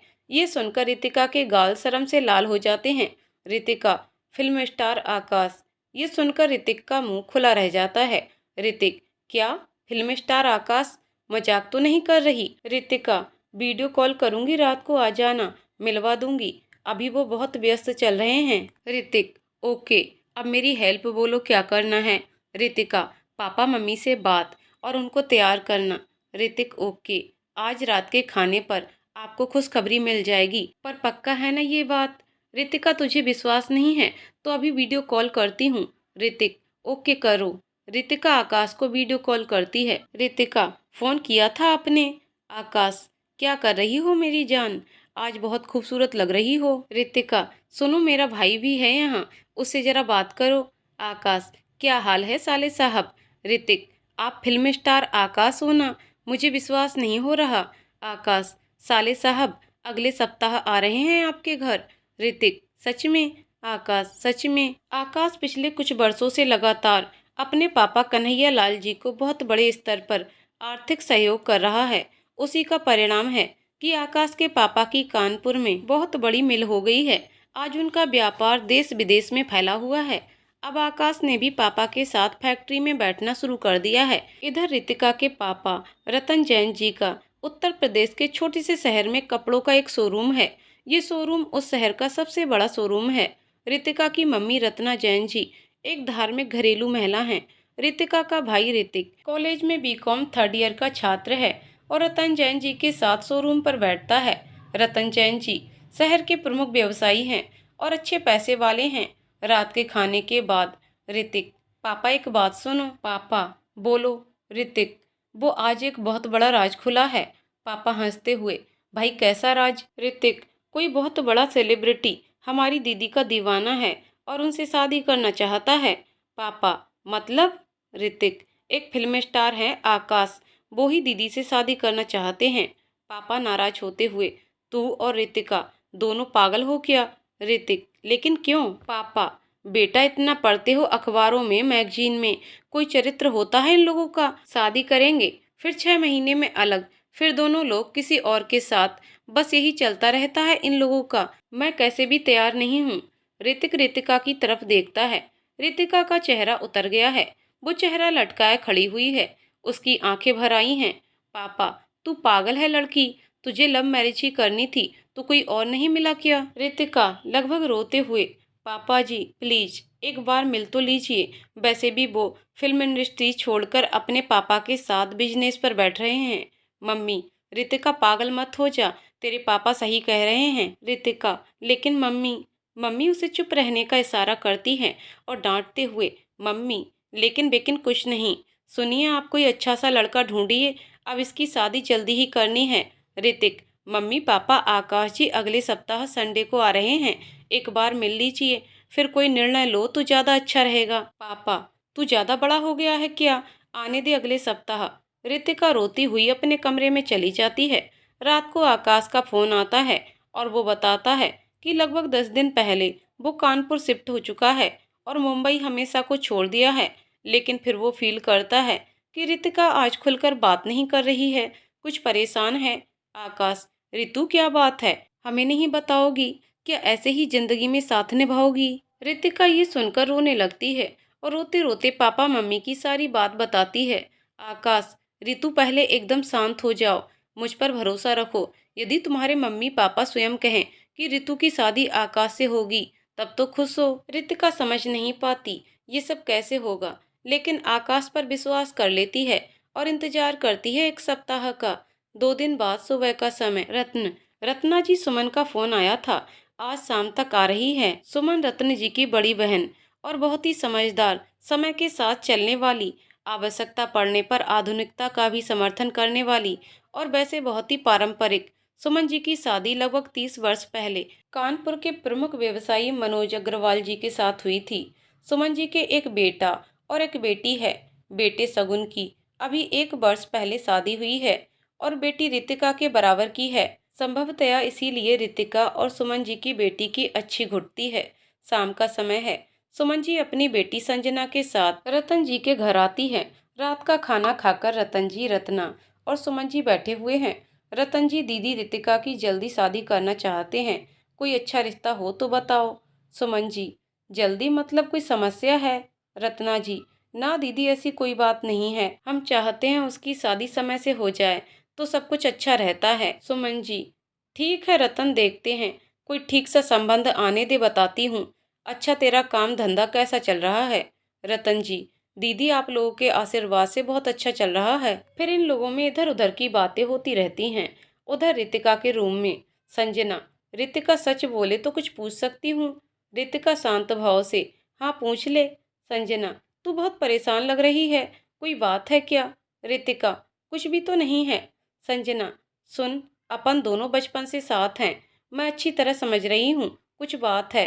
रितिका रुआंसी होकर, मैं किसी से प्यार करती हूँ और वो भी मुझसे, पर पापा मम्मी तैयार नहीं हो रहे, हम दोनों एक दूसरे के बिना नहीं रह पाएंगे। संजना, आय हाय, कौन है वो खुशनसीब? रितिका, तू हेल्प कर सकेगी? संजना, कोशिश करूंगी पर नाम तो बता। रितिका, विश्वास करेगी? संजना, बोलेगी? रितिका, बोलूंगी नहीं, बात कराती हूँ वीडियो कॉल पर। रितिका आकाश को वीडियो कॉल लगाती है। आकाश, हाय। रितिका, मेरी बुआ जी की बेटी से जरा बात कर लो। संजना, आप तो फिल्म स्टार आकाश आकाश हो ना? आकाश, जी बिल्कुल। संजना, मुझे पहचानते हो आप? आकाश, वैसे तो नहीं, पर फिर भी यदि बताओ तो शायद पहचान जाऊं। संजना, आपके पापा के दोस्त मनोज अग्रवाल जी को पहचानते हो? आकाश, हाँ थोड़ा थोड़ा, क्यों? संजना, पापा हैं मेरे। आकाश, गुड, अब साली साहिबा आपकी जिम्मेदारी है हमें अपना जीजू बनाने की। संजना, अब आप दोनों को मिलने से कोई नहीं रोक सकता, मेरा वायदा है। कुछ देर संजना और रितिका बात कर कॉल कट कर देते हैं। संजना, मेरी जान, तेरी शादी आकाश से ही होगी, ये इस कानपुरियन का वायदा है। संजना के कहने के स्टाइल से रितिका को हंसी आ जाती है। रितिका, ये एहसान कर दे बहन, जिंदगी में कभी मेरी जरूरत पड़ी तो जान दे दूंगी तेरे लिए। संजना, हाय इतना प्यार, काश कोई हमें भी मिल जाए। रितिका, प्लीज यार, इस समय ये मजाक मत करना, मेरी सेटिंग सोचना। संजना, तेरा काम तो हो गया। रितिका, कैसे? संजना, तू आम खाने से मतलब रख, पेड़ क्यों गिरना चाह रही है? रितिका चुप हो जाती है। अगले दिन सुबह नाश्ते की टेबल पर सुमन जी, रितिका बेटा कैसी हो? कुछ अपसेट हो क्या? रितिका, नहीं बुआ जी, बस कल से तबीयत ठीक नहीं है। सुमन जी, चल कानपुर चल रही है? एक सप्ताह को। मैं एक सप्ताह बाद फिर आऊंगी एक काम से, तो तू भी आ जाना। रितिका मन ही मन खुश होते हुए कि शायद आकाश से मुलाकात हो जाए। आप मम्मी पापा से पूछ लो, जैसा कहेंगे कर लूंगी। रत्ना जी, अरे इसमें क्या बात है, चली जा बुआ के संग, तेरा मन भी बहल जाएगा। और फिर संग साथ की संजना भी तो है। क्यों जी, आप क्या कह रहे हो? रतन जी, केवल एक शर्त पर, एक सप्ताह बाद जब दीदी आए तो दीदी के साथ जीजा जी और बेटा सगुन और बहू को भी लाना पड़ेगा। संजना, मामा जी मुझे भूल गए ना, मेरी किसी को कोई जरूरत ही नहीं है। रत्ना जी, अरे पागल लड़की, तू तो हम सबकी जान है, जैसे रितिका वैसे ही तू, तो तुझे तो कहना ही नहीं है, तेरा तो घर है। संजना ये सुनकर हंसने लगती है। रितिका तुरंत अपना सामान पैक करने लगती है। तभी संजना रितिका को छेड़ते हुए, जीजू से मिलने की जल्दी है। रितिका डांटते हुए चुप, कहते कहते रितिका मुस्कुरा जाती है और शर्म से गाल लाल हो जाते हैं। संजना, हाय क्या बात है। रितिका, प्लीज चुप हो जा मेरी बहन, क्यों बना काम बिगड़वाना चाहती है। ये सुनकर संजना चुप हो जाती है। सुमन जी, संजना और रितिका गाड़ी से कानपुर के लिए चल देते हैं। रितिका आकाश को व्हाट्सएप करती है, आपके शहर कानपुर आ रही हूँ। इस मैसेज को पढ़कर आकाश जी, वेलकम, मैं इंतजार कर रहा हूँ। कानपुर पहुँचते पहुँचते बहुत रात हो जाती है। अगले दिन रितिका, संजना चलना आकाश के ऑफिस चलते हैं। संजना, तू पागल है क्या, किसी को पता चला तो पिटवाएगी। रितिका का चेहरा ये सुनकर मुरझा जाता है। संजना, नाराज हो गई मेरी बहन। रितिका नाराज होकर अपना मुंह फुला लेती है। संजना, तू केवल आज का दिन दे दे। रितिका गुस्से में ही, फिर क्या हो जाएगा। संजना, तू देखती तो जा, बस आकाश जी से बात करा सके तो करा। रितिका, ओके कर। रितिका आकाश जी को फोन मिलाती है। संजना, नमस्ते जीजू। आकाश, नमस्ते वाली साहेबा। अब आप मेरी एक बात सुन लो और समझ लो। आकाश, बोलिए। संजना आकाश जी को पूरी प्लानिंग बताती है। संजना क्योंकि बहुत तेज लड़की है और उसने ऐसी प्लानिंग बनाई कि स्वयं रतन मामा और रत्ना मामी रितिका की शादी आकाश से करने को तैयार हो जाएं। कुछ देर बाद रितिका संजना के साथ सुमन जी के पास आती है। संजना सुमन जी से, मम्मी रितिका के लिए पापा के दोस्त हैं आशुतोष अंकल, उनका बेटा आकाश कैसा रहेगा। सुमन जी, पागल है क्या, बहुत ऊंचा संबंध है वो। संजना, यदि वो लोग तैयार हो जाएं तो। सुमन जी, तो इससे अच्छा कुछ है ही नहीं। संजना, तो पापा एक बार बात कर कर देख सकते हैं। सुमन जी, एक बात बता, तू इतनी ज्ञानी हो गई है या मैरिज ब्यूरो खोल लिया है। संजना एकदम सीरियस होकर, संजना, मम्मी आकाश जी और रितिका आपस में प्यार करते हैं। सुमन जी, क्या। संजना, हाँ मम्मी, आकाश जी पहले फिल्मों में सुपरस्टार रहे हैं, लेकिन अब वो इंडस्ट्री को बिल्कुल छोड़ चुके हैं। एक इंटरव्यू के लिए रितिका और आकाश जी की मुलाकात हुई थी, बस वहीं से प्यार शुरू हो गया। सुमन जी रितिका की तरफ देखती हैं। उसका मासूम फूल सा चेहरा पिछले दिनों में इन्हीं सभी बातों की वजह से मुरझाया हुआ है। सुमन जी, ओह तो ये बात है, इसलिए ये लड़की इतनी अपसेट है। रितिका मेरे पास आ बेटा। रितिका सुमन जी के पास आती है और जैसे ही सुमन जी रितिका को अपने सीने से लगाती हैं, रितिका की रुलाई फूट पड़ती है। सुमन जी रितिका को काफी देर अपने सीने से लगाए रखती हैं। फिर सुमन जी, रितिका बेटा, अब चुप, क्या बात है, अब ये बताओ। रितिका सुबकते हुए सारी बातें बताती है। सुमन जी, तू तैयार है ना इस शादी को। रितिका, जी बुआ जी, कहते कहते उसके फिर आंसू आ जाते हैं। और बुआ जी, आकाश भी तैयार है। सुमन जी, तू टेंशन मत ले, बस अब ये समझ ले, रतन खुद आएगा आशुतोष भाई साहब के पास आकाश का हाथ मांगने। रितिका, प्लीज बुआ, ये मेरी शादी आप आकाश से करवा दो, आप जो कहोगी करूंगी। सुमन जी हंसते हुए, तू पागल है क्या, जैसे तू वैसे ही संजना, चिंता मत कर, बस जो दिन जा रहे हैं सो ही हैं बस। रितिका के चेहरे पर खुशी आ जाती है और सुमन जी के सीने से लग जाती है। रात को सुमन जी मनोज जी से, सुमन जी, सुनो जी। मनोज जी, बोलिए क्या आदेश है इस गुलाम के लिए। सुमन जी, थोड़ी बहुत तो लाज शर्म करो, बच्चे सामने खड़े हैं और आपको ऐसे मजाक। मनोज जी, ठीक है साहब, बच्चों सॉरी, ये मालकिन नहीं है ना मैं गुलाम, अब ठीक है। सुमन जी, मतलब मानोगे नहीं। मनोज जी, ओके ओके, बोलो क्या है। सुमन जी, आपके दोस्त हैं आशुतोष जी, उनके बेटे आकाश के लिए एक बार अपनी रितिका की बात करके देखिए। मनोज जी, यदि शगुन का इंतजार कर ले तो वो परसों तक दोनों जन बहू बेटा लौट आएंगे। सुमन जी, कल आपको कोई समस्या है? बस आप एक बार कहना, यदि कोई अड़चन आए तो फिर शगुन का इंतजार कर लेंगे। ये कहकर सुमन जी रितिका और आकाश की पूरी लव स्टोरी सुना देती हैं। रितिका वहीं सर झुकाए खड़ी है। मनोज जी, चलो कल मैं जाता हूँ। रात का समय, आकाश का घर। आकाश, पापा मैं कुछ कहना चाहता हूँ। आशुतोष जी, हाँ बोलो। आकाश, पापा वो, मैं जब मुंबई में था तो। आशुतोष जी, तो क्या बेटा? आकाश, वहाँ एक लड़की से, बस उसे शादी करना चाहता हूँ। सर झुकाकर आकाश बोला। आशुतोष जी, कौन लड़की है, किसकी है, कैसी है, ये सब तो पता चले। तभी आकाश की मम्मी अंजना जी आ जाती हैं और वो ये सभी बातें सुन लेती हैं। अंजना जी, सुन आकाश, मैंने तेरे लिए एक लड़की पसंद कर रखी है और तेरी शादी उसी से होगी। आकाश आशुतोष जी की तरफ देखता है। आशुतोष जी, अंजना जी, शादी आकाश को करनी है, आपको नहीं। तो उसको जो पसंद है वही लड़की इस घर की बहू बनेगी। अंजना जी, आप समझते नहीं हो, वो लड़की वाले बहुत पैसे वाले हैं, विदा मर्सिडीज में कराने को तैयार हैं।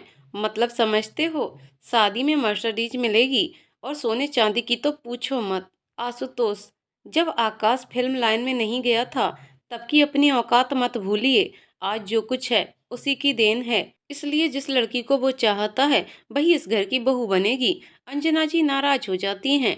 अंजना जी, जैसा आप लोग समझो करो, कल को मुझे मत बोलना। आशुतोष जी अंजना की बात पर ध्यान नहीं देते। आशुतोष जी, हाँ बेटा बताओ, कौन है लड़की और उसकी डिटेल्स। आकाश, आप लड़की के परिवार को बहुत अच्छी तरह से जानते हो। आशुतोष जी, कौन है बताओ। आकाश, आपके दोस्त हैं मनोज अग्रवाल जी। आशुतोष, उनकी लड़की है क्या। आकाश, अरे नहीं, उनकी भतीजी और आपके क्लाइंट रतन जी की बेटी। आशुतोष जी, ओह अच्छा अच्छा, बहुत अच्छे लोग हैं रतन जी तो। आकाश, कल वो मनोज अंकल आपके पास आएंगे इसी पर बात करने। आशुतोष, ओके ठीक है। अगले दिन के 12 बजे मनोज जी आशुतोष जी से मिलने आते हैं। आशुतोष जी, आओ मनोज जी, क्या हाल। मनोज जी, बस ठीक हूँ। आशुतोष जी, खाली हाथ चला आया, मिठाई का डिब्बा नहीं लाया। मनोज जी, मतलब। आशुतोष जी ठहाका मारकर हंस देते हैं। आशुतोष जी, देख भाई, लड़का लड़की दोनों की शादी करना चाहते हैं तो अब क्या फॉर्मेलिटी पूरी करनी है। अब तो पंडित जी से मुहूर्त निकलवाओ और शादी कर दो। मनोज जी, यानी आप तैयार हो। आशुतोष जी, हाँ और क्या। मनोज जी, तो एक बार लड़की के परिवार से नहीं मिलोगे। आशुतोष जी, क्यों मिलना है। मनोज जी, अरे भाई सभी बातें फाइनल करने को। आशुतोष जी, ठीक है, अगले रविवार फाइनल। मनोज जी, ओके, अगले रविवार। आशुतोष जी अंजना जी और आकाश गाड़ी से रितिका के परिवार से मिलने को निकलते हैं। सुमन जी, मनोज जी और दोनों लड़कियां रितिका संजना पहले ही रितिका के घर पहुंच चुके हैं।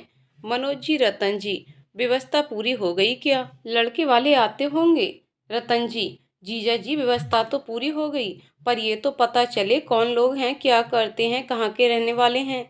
मनोज जी, पहले आ तो जाने दीजिए, फिर पूछना। कुछ देर में ही आकाश का परिवार रतन जी की कोठी पर पहुंच जाता है। रतन जी आशुतोष जी को देखकर चौंक जाते हैं। रतन जी मनोज जी से बोलते हैं। रतन जी, यही है क्या, ये मजाक तो नहीं है। मनोज जी, आपको पसंद है या कुछ और जानकारी चाहिए। रतन जी, अरे आप कैसी बात कर रहे हो जीजा जी, बस एक बार रितिका से पूछ लूं। मनोज जी, वो तैयार है, मेरी बात हो गई है। रतन जी, जीजा जी वैसे तो सब ठीक है, पर इतना पैसा कहाँ से लाऊंगा। मनोज जी, ये सब मैं कर लूं। रतन जी आशुतोष जी और उनके परिवार का स्वागत करते हैं। रतन जी, आइए भाई साहब। आशुतोष जी, कैसे हैं रतन जी। रतन जी, बस अच्छा हूँ। आशुतोष जी, यही कोठी है आपकी। रतन जी आपकी कृपा है। जब शुरुआत की थी आपके साथ बिजनेस की तो कुछ नहीं था, एक छोटा सा घर था। आज आपके सहयोग से यहाँ तक पहुँच गए। आशुतोष जी हंसते हुए। आशुतोष जी, और आज इस बिजनेस रिलेशन को पारिवारिक रिलेशन में हम बदलने आए हैं। आशा है हम लोग निराश होकर नहीं जाएंगे। रतन जी, कैसी बात कर रहे हो भाई साहब? ये तो हमारा और हमारी बेटी का सौभाग्य होगा जो वो आपके घर ब्याहेगी। सभी लोग बैठे हुए हैं। कुछ देर में रितिका चाय लेकर आती है। आज रितिका लग भी विशेष खूबसूरत रही है। रितिका आते ही सभी से नमस्ते करती है। एक बार तो अंजना जी भी रितिका की मासूमियत और खूबसूरती को दिल से स्वीकार कर लेती हैं, पर फिर मर्सिडीज दिमाग में घूम जाती है तो पैसा खूबसूरती पर भारी पड़ जाता है। अंजना जी यहाँ तो कुछ नहीं कहती, पर घर पहुंचकर बात करने का निश्चय करती हैं, क्योंकि बात तो फाइनल ही है। तो आशुतोष जी चाहते हैं कि सगाई का कार्यक्रम आज ही कर दिया जाए, पर अंजना जी कहती हैं कि अगले रविवार को सगाई का कार्यक्रम धूमधाम से करेंगे। आकाश रितिका से अकेले में बात करना चाहता है तो वो मनोज जी से कहता है। मनोज जी सुमन जी से कहकर आकाश और रितिका को बाहर गार्डन में भेज देते हैं। आकाश, देखो तो मैं आ गया तुमको लेने। रितिका, अच्छा किया किसने है ये सब? मैंने। खुद तो कोई प्रयास भी नहीं कर रहे थे। आकाश, हाँ कितनी झूठी हो, तुमने अभी से झूठ बोलना शुरू कर दिया। सुनो, न मैंने किया न तुमने किया, ये किया हमारी साली साहिबा ने। कहाँ है? दिखी नहीं है। रितिका, बड़ी चिंता है साली की। आकाश, ऐसी साली भगवान सभी को दे। रितिका, सजल और नीता के हाल कैसे हैं? आकाश, सजल तो परेशान है, मैं यहाँ आ गया और अभी उसको कोई पूछ नहीं रहा। रितिका, आपको उसकी सहायता करनी चाहिए। उन दोनों ने शादी कर ली क्या? सजल, अपनी शादी पर उनको बुलाऊंगा, तब देखता हूँ क्या कर सकता हूँ। और शादी तो वो तब करे जब सजल की कोई सेटिंग बने जॉब की। रितिका, हम। तभी संजना भी आ जाती है। संजना, हाय क्या खूबसूरत कपल है। कैसे हो जीजू? आकाश, आप ही संजना हो? संजना, मेरे तो नसीब खुल गए, इतने बड़े सेलिब्रिटी से इतना नजदीक का रिलेशन। रितिका, ए होश में, मैं भी हूँ यहाँ पर। संजना, ओ इतनी ज्वेलसी। रितिका, तू जा रही है यहाँ से? आकाश, अरे आप लोग लड़ने क्यों लगी? संजना, देख रहे हो ना जीजू, कैसा जमाना आ गया है। पूरी सेटिंग की मैंने और मैडम का काम हो गया, तो अब हमको दूध में मक्खी की तरह निकाला जा रहा है। ठीक है बेटा, याद रख। रितिका, मेरी बहन नाराज हो गई। अच्छा सॉरी, प्लीज अभी तो जाना, प्लीज अकेले में थोड़ी देर और बैठने देना। संजना, ओके ओके, अच्छा जीजू चलते हैं, दुआओं में याद रखना, कहकर हंसते हुए संजना चली जाती है। कुछ देर बाद सुमन जी उन लोगों को खाने के लिए बुलाने आती हैं। खाना खाकर आकाश और उसका परिवार विदा लेता है और अगले रविवार को कानपुर सगाई के कार्यक्रम की तैयारी की जाती है। आकाश के परिवार के जाने के बाद मनोज जी, रतन जी कैसा लगा लड़का और कैसा उसका परिवार? रतन जी, सभी लोग बहुत अच्छे हैं। आशुतोष जी से तो पहले की ही मुलाकात है, पर आकाश जी की मम्मी कुछ खुश नहीं लग रही थी। मनोज जी, आकाश को रितिका पसंद है और शादी आकाश को करनी है, तो हमें क्या करना उसकी माँ से? रत्ना जी, ऐसा नहीं है, जीजा जी घर में तो रहेंगी ही। मनोज जी, आप चिंता ना कीजिए भाभी जी, मैं 2 दिन में सारी जानकारी कर सब क्लियर कर दूंगा। रतन जी, जीजा जी एक बात समझ नहीं आई कि आप लोगों ने रितिका को क्या समझाया जो भी इस रिश्ते को तैयार हो गई। मनोज जी और सुमन जी इस बात पर हंस देते हैं। सुमन जी, अरे रतन, ये वो ही लड़का है जिससे अपनी रितिका शादी करना चाहती थी। रतन जी, हे भगवान, मुझसे कितनी बड़ी भूल हो रही थी, इतने अच्छे लड़के के लिए मैं मना कर रहा था।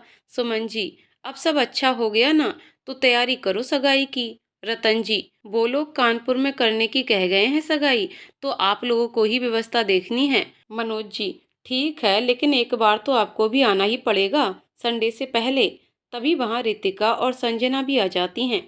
संजना, पापा रितिका आज ही चलेगी हमारे साथ में। मनोज जी, नहीं बेटा, अब इन लोगों को भी शॉपिंग करनी होगी, रितिका के अनुसार तो अभी नहीं। रत्ना जी, बीच में 1-2 दिन बाद जब हम लोग अरेंजमेंट करने आएंगे तब ये साथ आएगी, बस अब खुश। संजना, जी मामी जी। रतन जी, हम लोग बुधवार को आते हैं। जीजा जी, तब तक आप आशुतोष भाई साहब से मिलकर जितना हो सके अरेंजमेंट देख लीजिएगा। अच्छा, एक और बात। मनोज जी, हाँ बोलिए। रतन जी, उन लोगों का शादी का बजट क्या है? मनोज जी, आप अपनी व्यवस्था बताओ, मैं उतने में आपका काम निपटवा दूंगा। ऐसे ही सभी बातें होती रहती हैं। फिर मनोज जी और उनका परिवार विदा लेता है। सभी लोग के विदा होने के बाद रतन जी रितिका से बात करते हैं। रतन जी, तो ये थे तेरे सुपरस्टार फिल्मी हीरो। रितिका मुस्कुराते हुए हाँ में सिर हिलाती है। रतन जी, पगली तेरे को तो पता भी है कौन है ये लोग। रितिका रतन जी को देखती है। रतन जी, एक तरह अपना शोरूम इन्हीं की देन है। रत्ना जी, और यदि माना जाए तो उनके भी तो सबसे बड़े और पुराने क्लाइंट तो आप ही हो। यदि आप उनसे पैसे वाले हुए तो वो भी तो आर्थिक रूप से मजबूत आपके सहयोग से हुए हैं। यदि आप बीच में उनसे व्यापार रोककर लुधियाना से माल लेना शुरू कर देते तो कितने चक्कर लगाया था लुधियाना वालों ने। तब याद आया है या भूल गए? आशुतोष जी, यही एक सप्ताह होटल में रुके थे कि आप उनके हाथ से ना चले जाओ।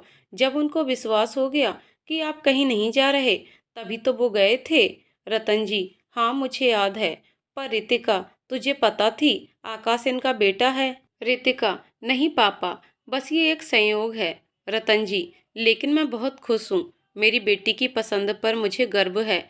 आज तूने प्रूव कर दिया कि तू मेरी बेटी है। सुनकर रितिका भावुक हो जाती है और उसकी आंखों में आंसू आ जाते हैं। रत्ना जी, रुला दिया मेरी गुड़िया को।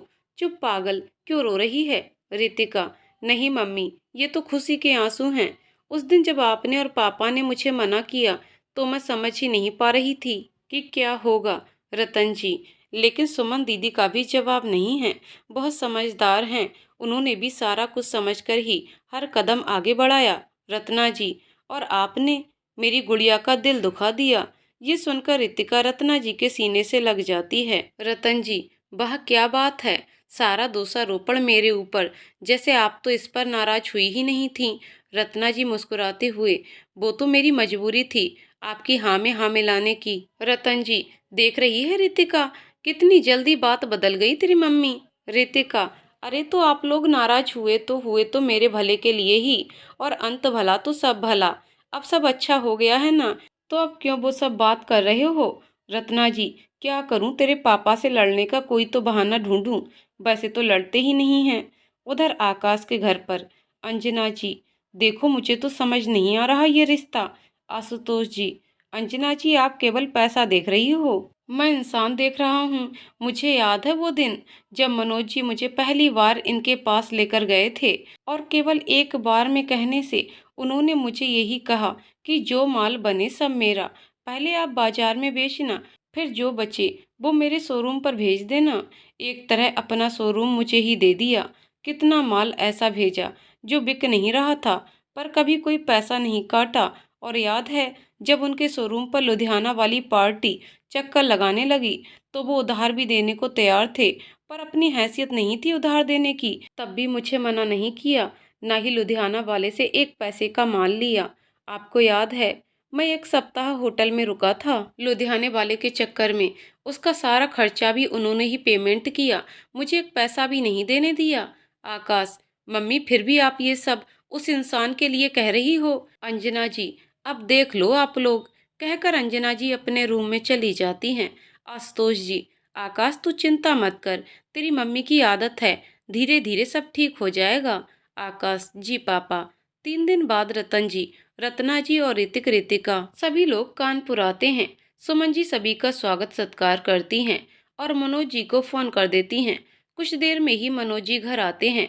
मनोज जी, रतन जी, मेरी बात आशुतोष से हो गई है, अभी 1 घंटे में उनके घर चलते हैं, वहीं सभी बातें हो जाएंगी।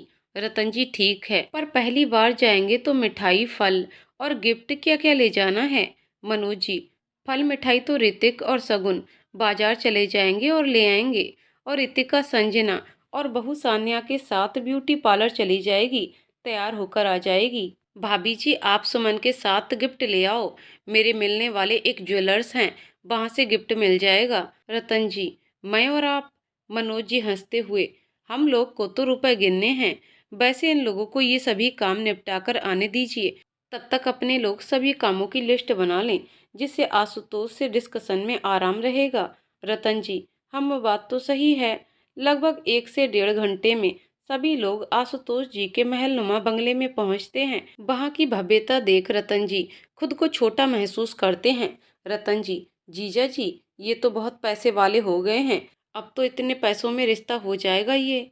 मनोज जी, रतन जी आप ज़्यादा टेंशन ले रहे हो। तभी आशुतोष जी, अंजना जी और आकाश के साथ आते हैं। आशुतोष जी सभी का स्वागत करते हैं और बंगले के अंदर ले जाते हैं। रितिका बहुत खूबसूरत लग रही है। आशुतोष जी सभी बच्चों रितिका, ऋतिक, सगुन, सान्या, संजना को आकाश के साथ अंदर बंगला देखने भेज देते हैं। सभी बड़ों में आने वाले रविवार को सगाई के कार्यक्रम की रूपरेखा पर विचार हो रहा है। आज अंजना जी भी रितिका की खूबसूरती देखकर मर्सिडीज भूल चुकी हैं। उनको भी लगता है कि इतनी प्यारी बहू को लेकर जब वो अपनी सहेलियों या रिश्तेदारों में जाएंगी तो अलग ही इम्प्रेशन पड़ेगा। और आकाश के साथ रितिका की जोड़ी जो लग रही है वो मर्सिडीज वाली की नहीं लगती। आकाश के रूम में सान्या, जीजा जी एक बात बताओ कि प्रपोज किसने किसको किया। आकाश मुस्कुरा दिया और रितिका की तरफ देखने लगा। रितिका शर्म से लाल हुई जा रही थी और निगाहें नीची कर अपने हाथों की उंगलियों में अपने दुपट्टे को बार बार लपेट रही थी। संजना, जीजू हमारी बहन की प्रशंसा में कुछ कसीदे ही पढ़ दो, फिल्मों में तो बहुत रोमांटिक दिखते हो। सगुन, तुम लोग चुप रहोगी, क्यों परेशान कर रही हो। सान्या, आप तो रोमांटिक हो नहीं तो क्या दूसरा भी नहीं होगा। सगुन, क्यों झूठ बोल रही हो, शादी से पहले किसको मूवी दिखाने ले गया था। संजना, ओह तो ऐसा भी हो चुका है, हमें तो आज ही पता चला। ऋतिक, अच्छा अच्छा, अब सब चुप हो जाओ, क्यों सगुन भैया को लपेट रहे हो। संजना, तो क्या तेरे को लपेटें, कोई हो तो तू भी बता दे। ऋतिक, इस बंदरिया के आगे तो बोलना ही बेकार है।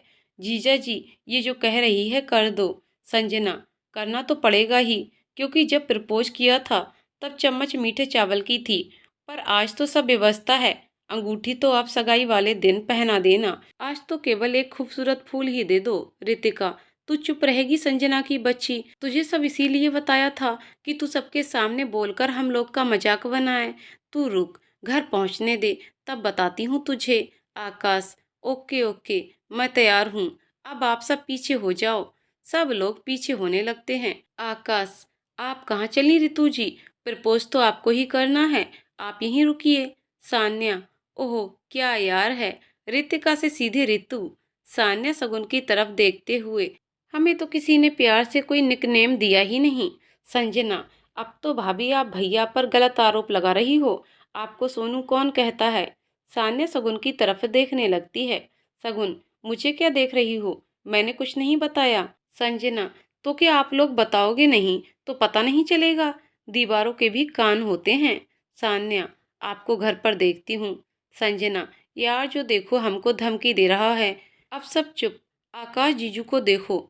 आकाश ने फ्लावर पॉट से एक खूबसूरत गुलाब का फूल निकाला और रितिका के पास आकर एक घुटने पर बैठकर पीछे से हाथ घुमाकर रितिका की तरफ फूल करते हुए सर झुकाकर बोला, आकाश, क्या आप हमारी जीवन संगिनी बनेंगी।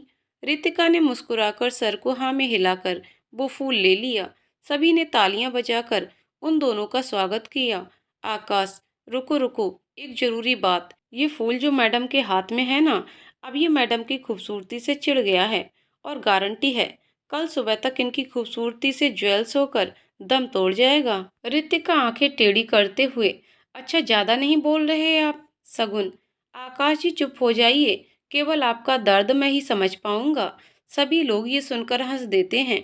हॉल में मनोज जी, आशुतोष एक बात करनी है यार अकेले में।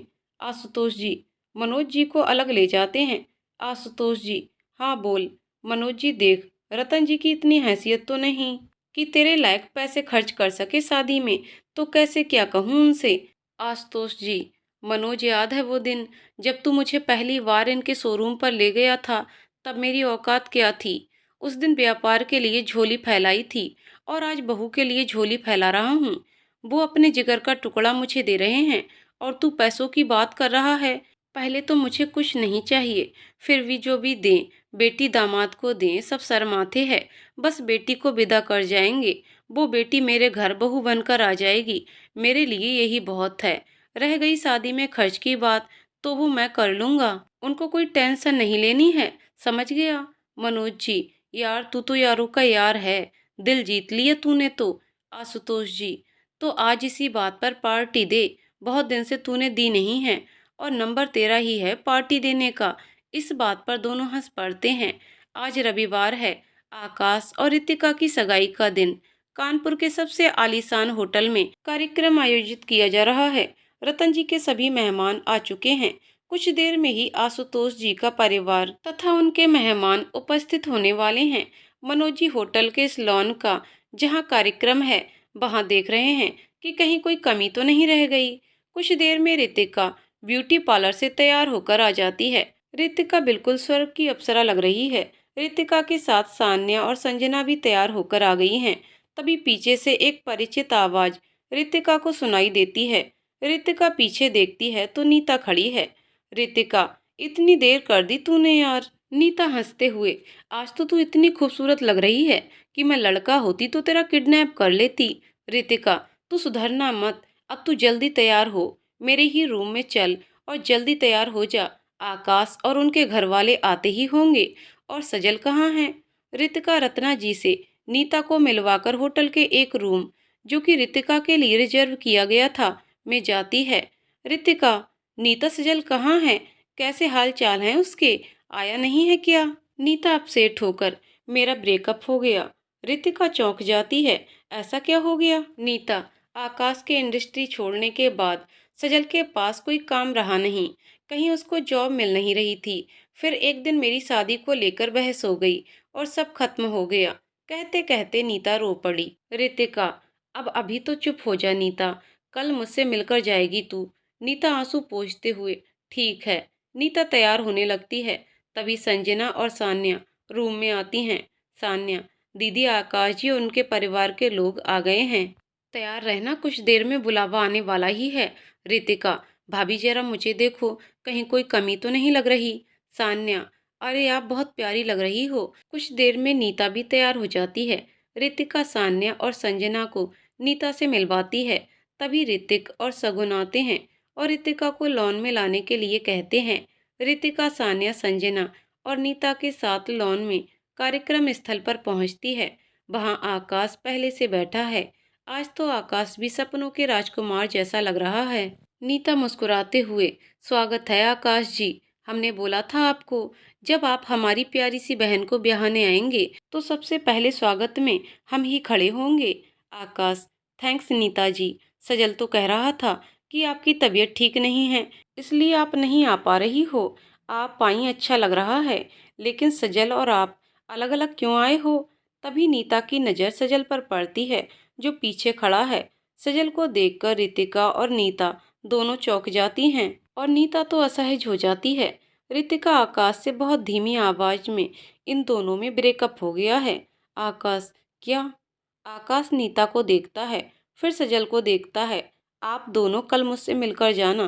कुछ देर बाद मौका मिलने पर अकेले में सजल, हेलो नीता, कैसी हो? नीता, कैसी लग रही हूँ? जिसमें जान निकल जाए तो कैसा लगेगा, बस वैसी ही हूँ। जिस पर विश्वास किया वो ही धोखा दे तो कोई क्या करे। आप तो अच्छे ही होंगे। सुनकर सजल की आंखें नम हो जाती हैं। सही कह रही हो, मेरे तो मजे आ रहे हैं। आकाश ये सब सुन लेता है। आकाश, नीता और सजल दोनों चुप। अभी कल जाने से पहले मुझे मिलकर जाओगे, और आज प्लीज मेरे प्रोग्राम को खराब मत करो। नीता, ओके। सजल भी हाँ में सर हिला देता है। कुछ देर बाद संगीत का कार्यक्रम शुरू होता है। सभी लोग, क्योंकि नीता और सजल फिल्मों से जुड़े हैं, इसलिए उनसे एक परफॉर्मेंस की जिद करते हैं।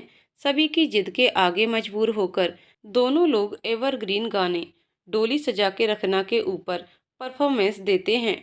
पर परफॉर्मेंस में कई बार नीता सजल की बाहों में आती है और फीकी सी हंसी या मुस्कुराहट के साथ हर बार अलग हो जाती है।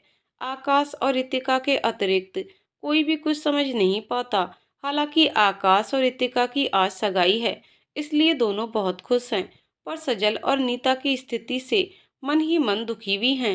अगला दिन सुबह का समय। सजल जाने से पहले आकाश से मिलने आता है। सजल, आकाश, तो मैं चलूं अब? आकाश, तुझे जाने को बोला क्या? नहीं ना, तो चुपचाप रुक।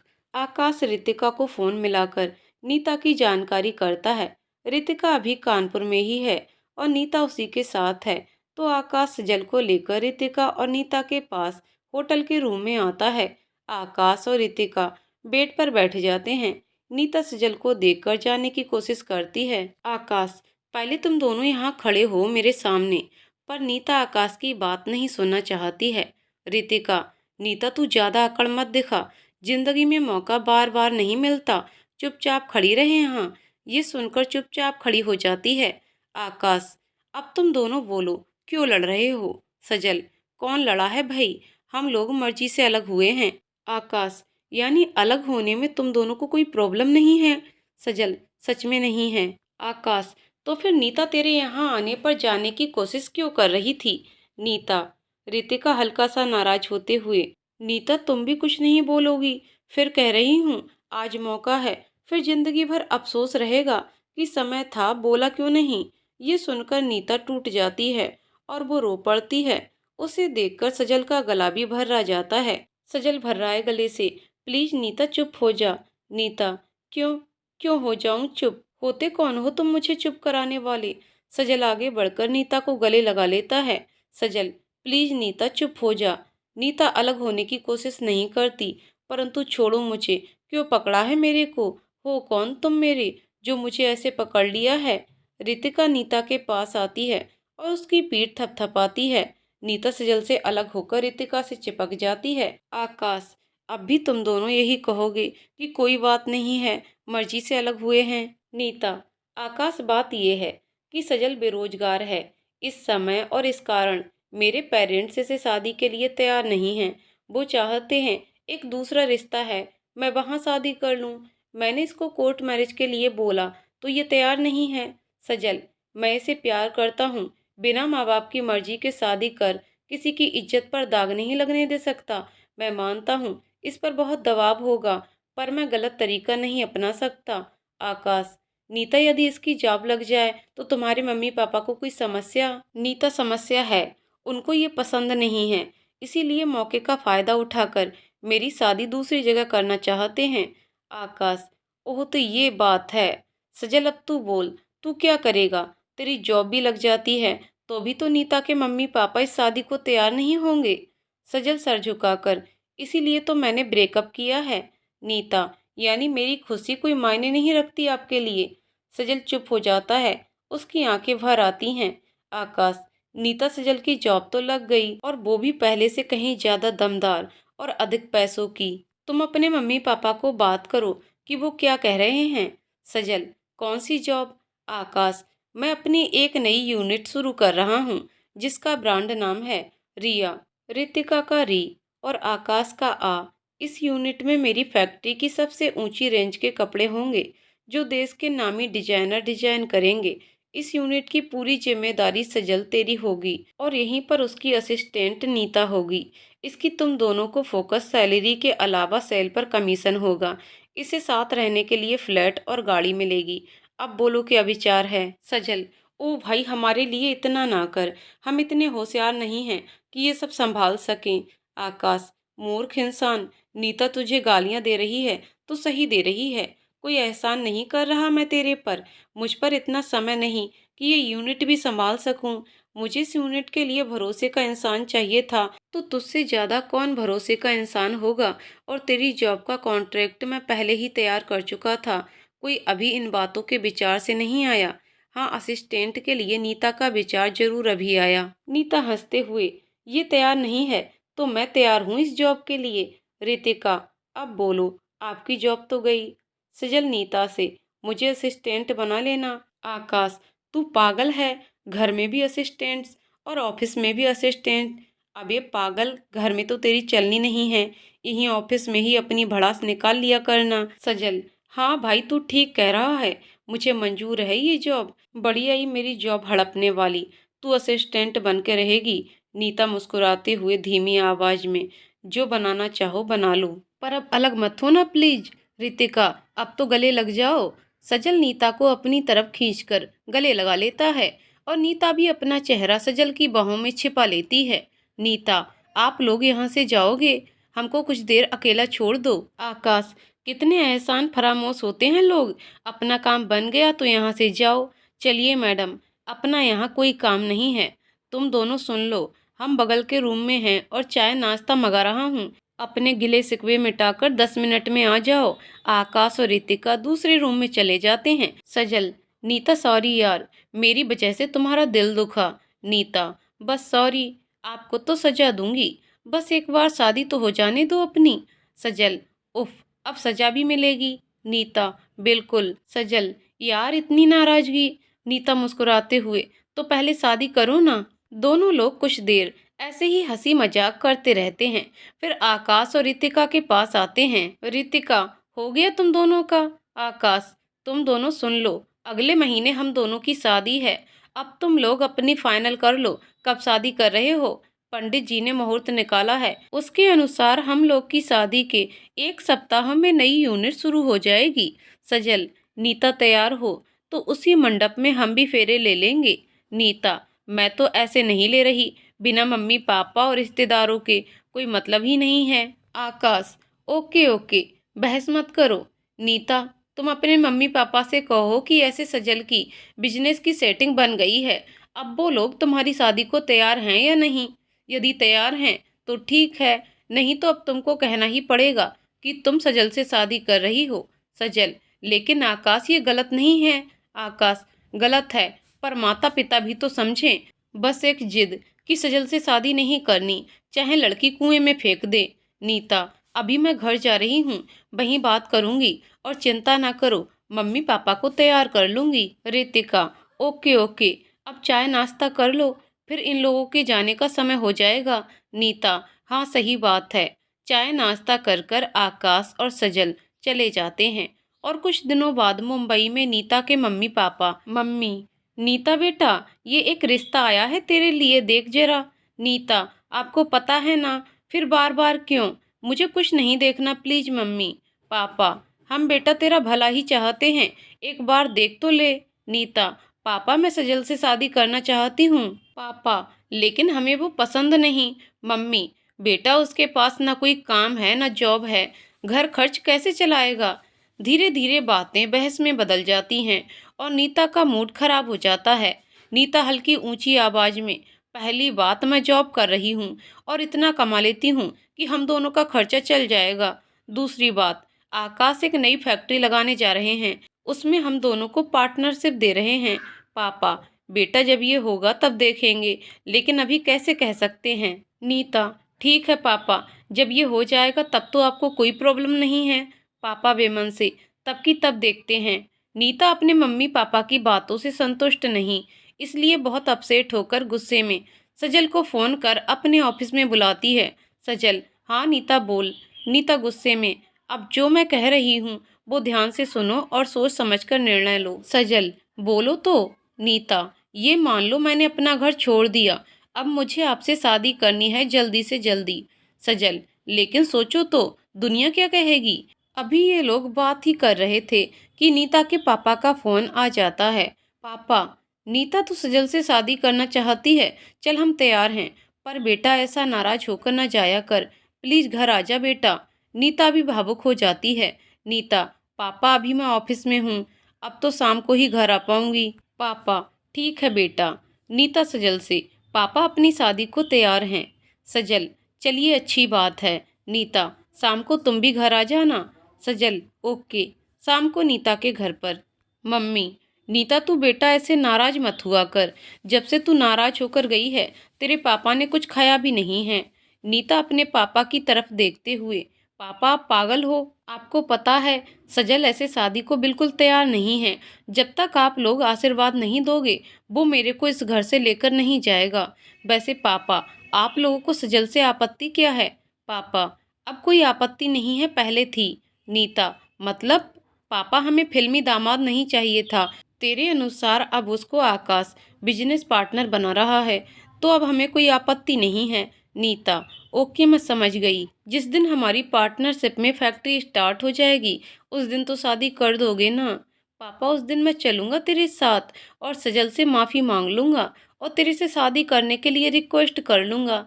तभी वहाँ सजल आ जाता है। सजल, नहीं पापा जी, इस सब की कोई जरूरत ही नहीं पड़ेगी, उस दिन तो मैं ही आपसे अपने अधिकार से नीता को मांगने आ जाऊंगा। नीता, ओके, लेकिन तब तक आप लोग मेरी शादी के लिए दबाव नहीं बनाओगे? पापा, ठीक है बेटा, अब बैठ और तेरी मम्मी चाय ला रही है और इसको भी कह दे चाय पी कर जाए। नीता, आप नहीं कह सकते इससे, और पहले आप खाना खाइए, तब आगे बात करना। पापा, हाँ मैं अभी खाना खाता हूँ, पर मैं इससे उस दिन ही बोलूँगा जिस दिन ये कुछ बन जाएगा। सजल, ठीक है पापा जी, मैं भी चाय उसी दिन पीऊँगा। पापा, नहीं तू चाय तो पी जा। नीता, आप लोग चुप बिल्कुल, कोई कहीं नहीं जा रहा, चुपचाप चाय पी कर जाना, नहीं तो कल अखबार में खबर छप जाएगी कि होने वाले पति की होने वाली पत्नी द्वारा चाय न पीने के कारण हत्या। सजल, ऐसा? नीता, हाँ ऐसा ही, अब बोलना मत। पापा, यहाँ तो सजल बेटा मैं तेरे साथ हूँ, सोच ले, शादी से पहले ये हो रहा है तो शादी के बाद क्या क्या होता होगा।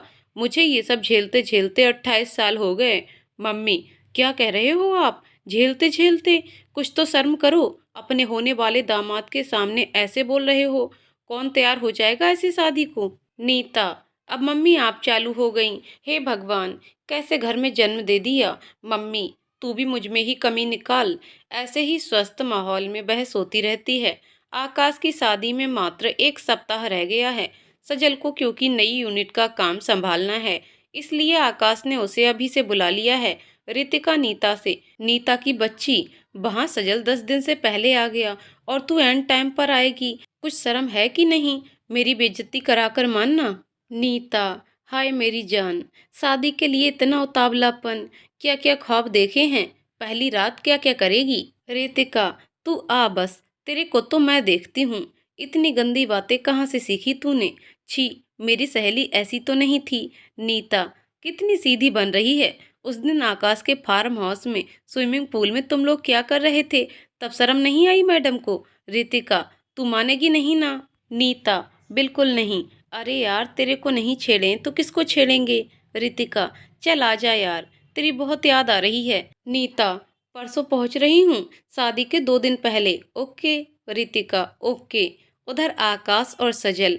आकाश, सजल, यूनिट का काम देखकर आया कि नहीं? सजल, भाई मुझे बहुत टेंशन है, वहीं से आ रहा हूँ, काम सही चल रहा है, अगले हफ्ते प्रोडक्शन हाथ में आ जाएगा। आकाश, तुझे टेंशन क्यों है? सजल, मेरी शादी इसी यूनिट पर टिकी है, यदि ये शुरू नहीं हुई तो मेरी शादी भी ना होनी। आकाश, यूनिट शुरू क्यों नहीं होगी? सजल, भाई वो तो शुरू होगी ही, मैं एक बात कह रहा हूँ। भाई समस्या ये है कि आपके पास बिजनेस है, नीता की अपनी जॉब है, रितिका भाभी से मतलब नहीं, तो मैं ही तो बेरोजगार हूँ, इसलिए मेरे लिए ये सबसे जरूरी है, इसका न केवल स्टार्ट होना बल्कि सक्सेसफुल होना भी। आकाश, चिंता ना कर, ये यूनिट हमारी सबसे बेस्ट यूनिट होगी और तेरी शादी भी बहुत धूमधाम से होगी। सजल, थैंक्स भाई। धीरे धीरे शादी का दिन भी समीप आ जाता है। शादी कानपुर एक आलीशान रिसोर्ट में है। शाम का समय है, बारात आने वाली है। रितिका लाल रंग के लहंगे में बहुत खूबसूरत लग रही है। आज तो नीता ने भी ऐसी ही ड्रेस पहनी है, वो भी बिल्कुल परी ही लग रही है। बारात दरवाजे पर आती है। अपने वायदे के अनुसार नीता आकाश का स्वागत करती है। तभी सजल, हमारा भी स्वागत करो, हम भी साथ में हैं। नीता आकाश से, जीजू ये जंगली जानवर कहाँ से पकड़ लाए हैं आप? कोई नहीं पूछ रहा, फिर भी स्वागत करो। आकाश मुस्कुरा देता है, लेकिन सजल नीता के हाथ से स्वागत के लिए पकड़ी मालाओं में से एक माला ले लेता है। सजल नीता से, यार तू नहीं पहना रही तो मैं खुद ही पहन लेता हूँ। नीता, जो मर्जी वो करो, मुझे क्या, मेरे हाथ से तो नहीं ना। सभी लोग आकाश को स्टेज पर ले जाते हैं। कुछ रीति रिवाजों के बाद दुल्हन को लाया जाता है। जयमाला का कार्यक्रम चल रहा है। सभी घर वालों ने सजल और नीता को पीछे कर दिया है, या यूं समझो दोनों जानबूझकर पीछे हो गए हैं। सजल, आज तो बहुत खूबसूरत लग रही हो, किसी का कत्ल कर कर ही मानोगी। नीता, थैंक्स फॉर कॉम्प्लीमेंट, वैसे अब माला पहननी है हमारे हाथों से। सजल, हाय क्या अदा है, पहना दो गरीब को। नीता चुपचाप सजल को एक माला पहना देती है। सजल भी बदले में एक गजरा नीता के बालों में लगा देता है। नीता, एक फोटो तो खिंचवा लो यार। सजल, आपकी यही अदाएं तो हमको घायल कर देती हैं, अभी तो दरवाजे पर दुत्कार दिया था। नीता, अरे यार समझते नहीं हो। अच्छा एक सीरियस बात पूछूं? सजल, हाँ बोलना। नीता, यूनिट की क्या स्थिति है? सजल, बहुत बड़ी खुशखबरी है, 3-4 दिन में प्रोडक्शन हाथ में आ जाएगा।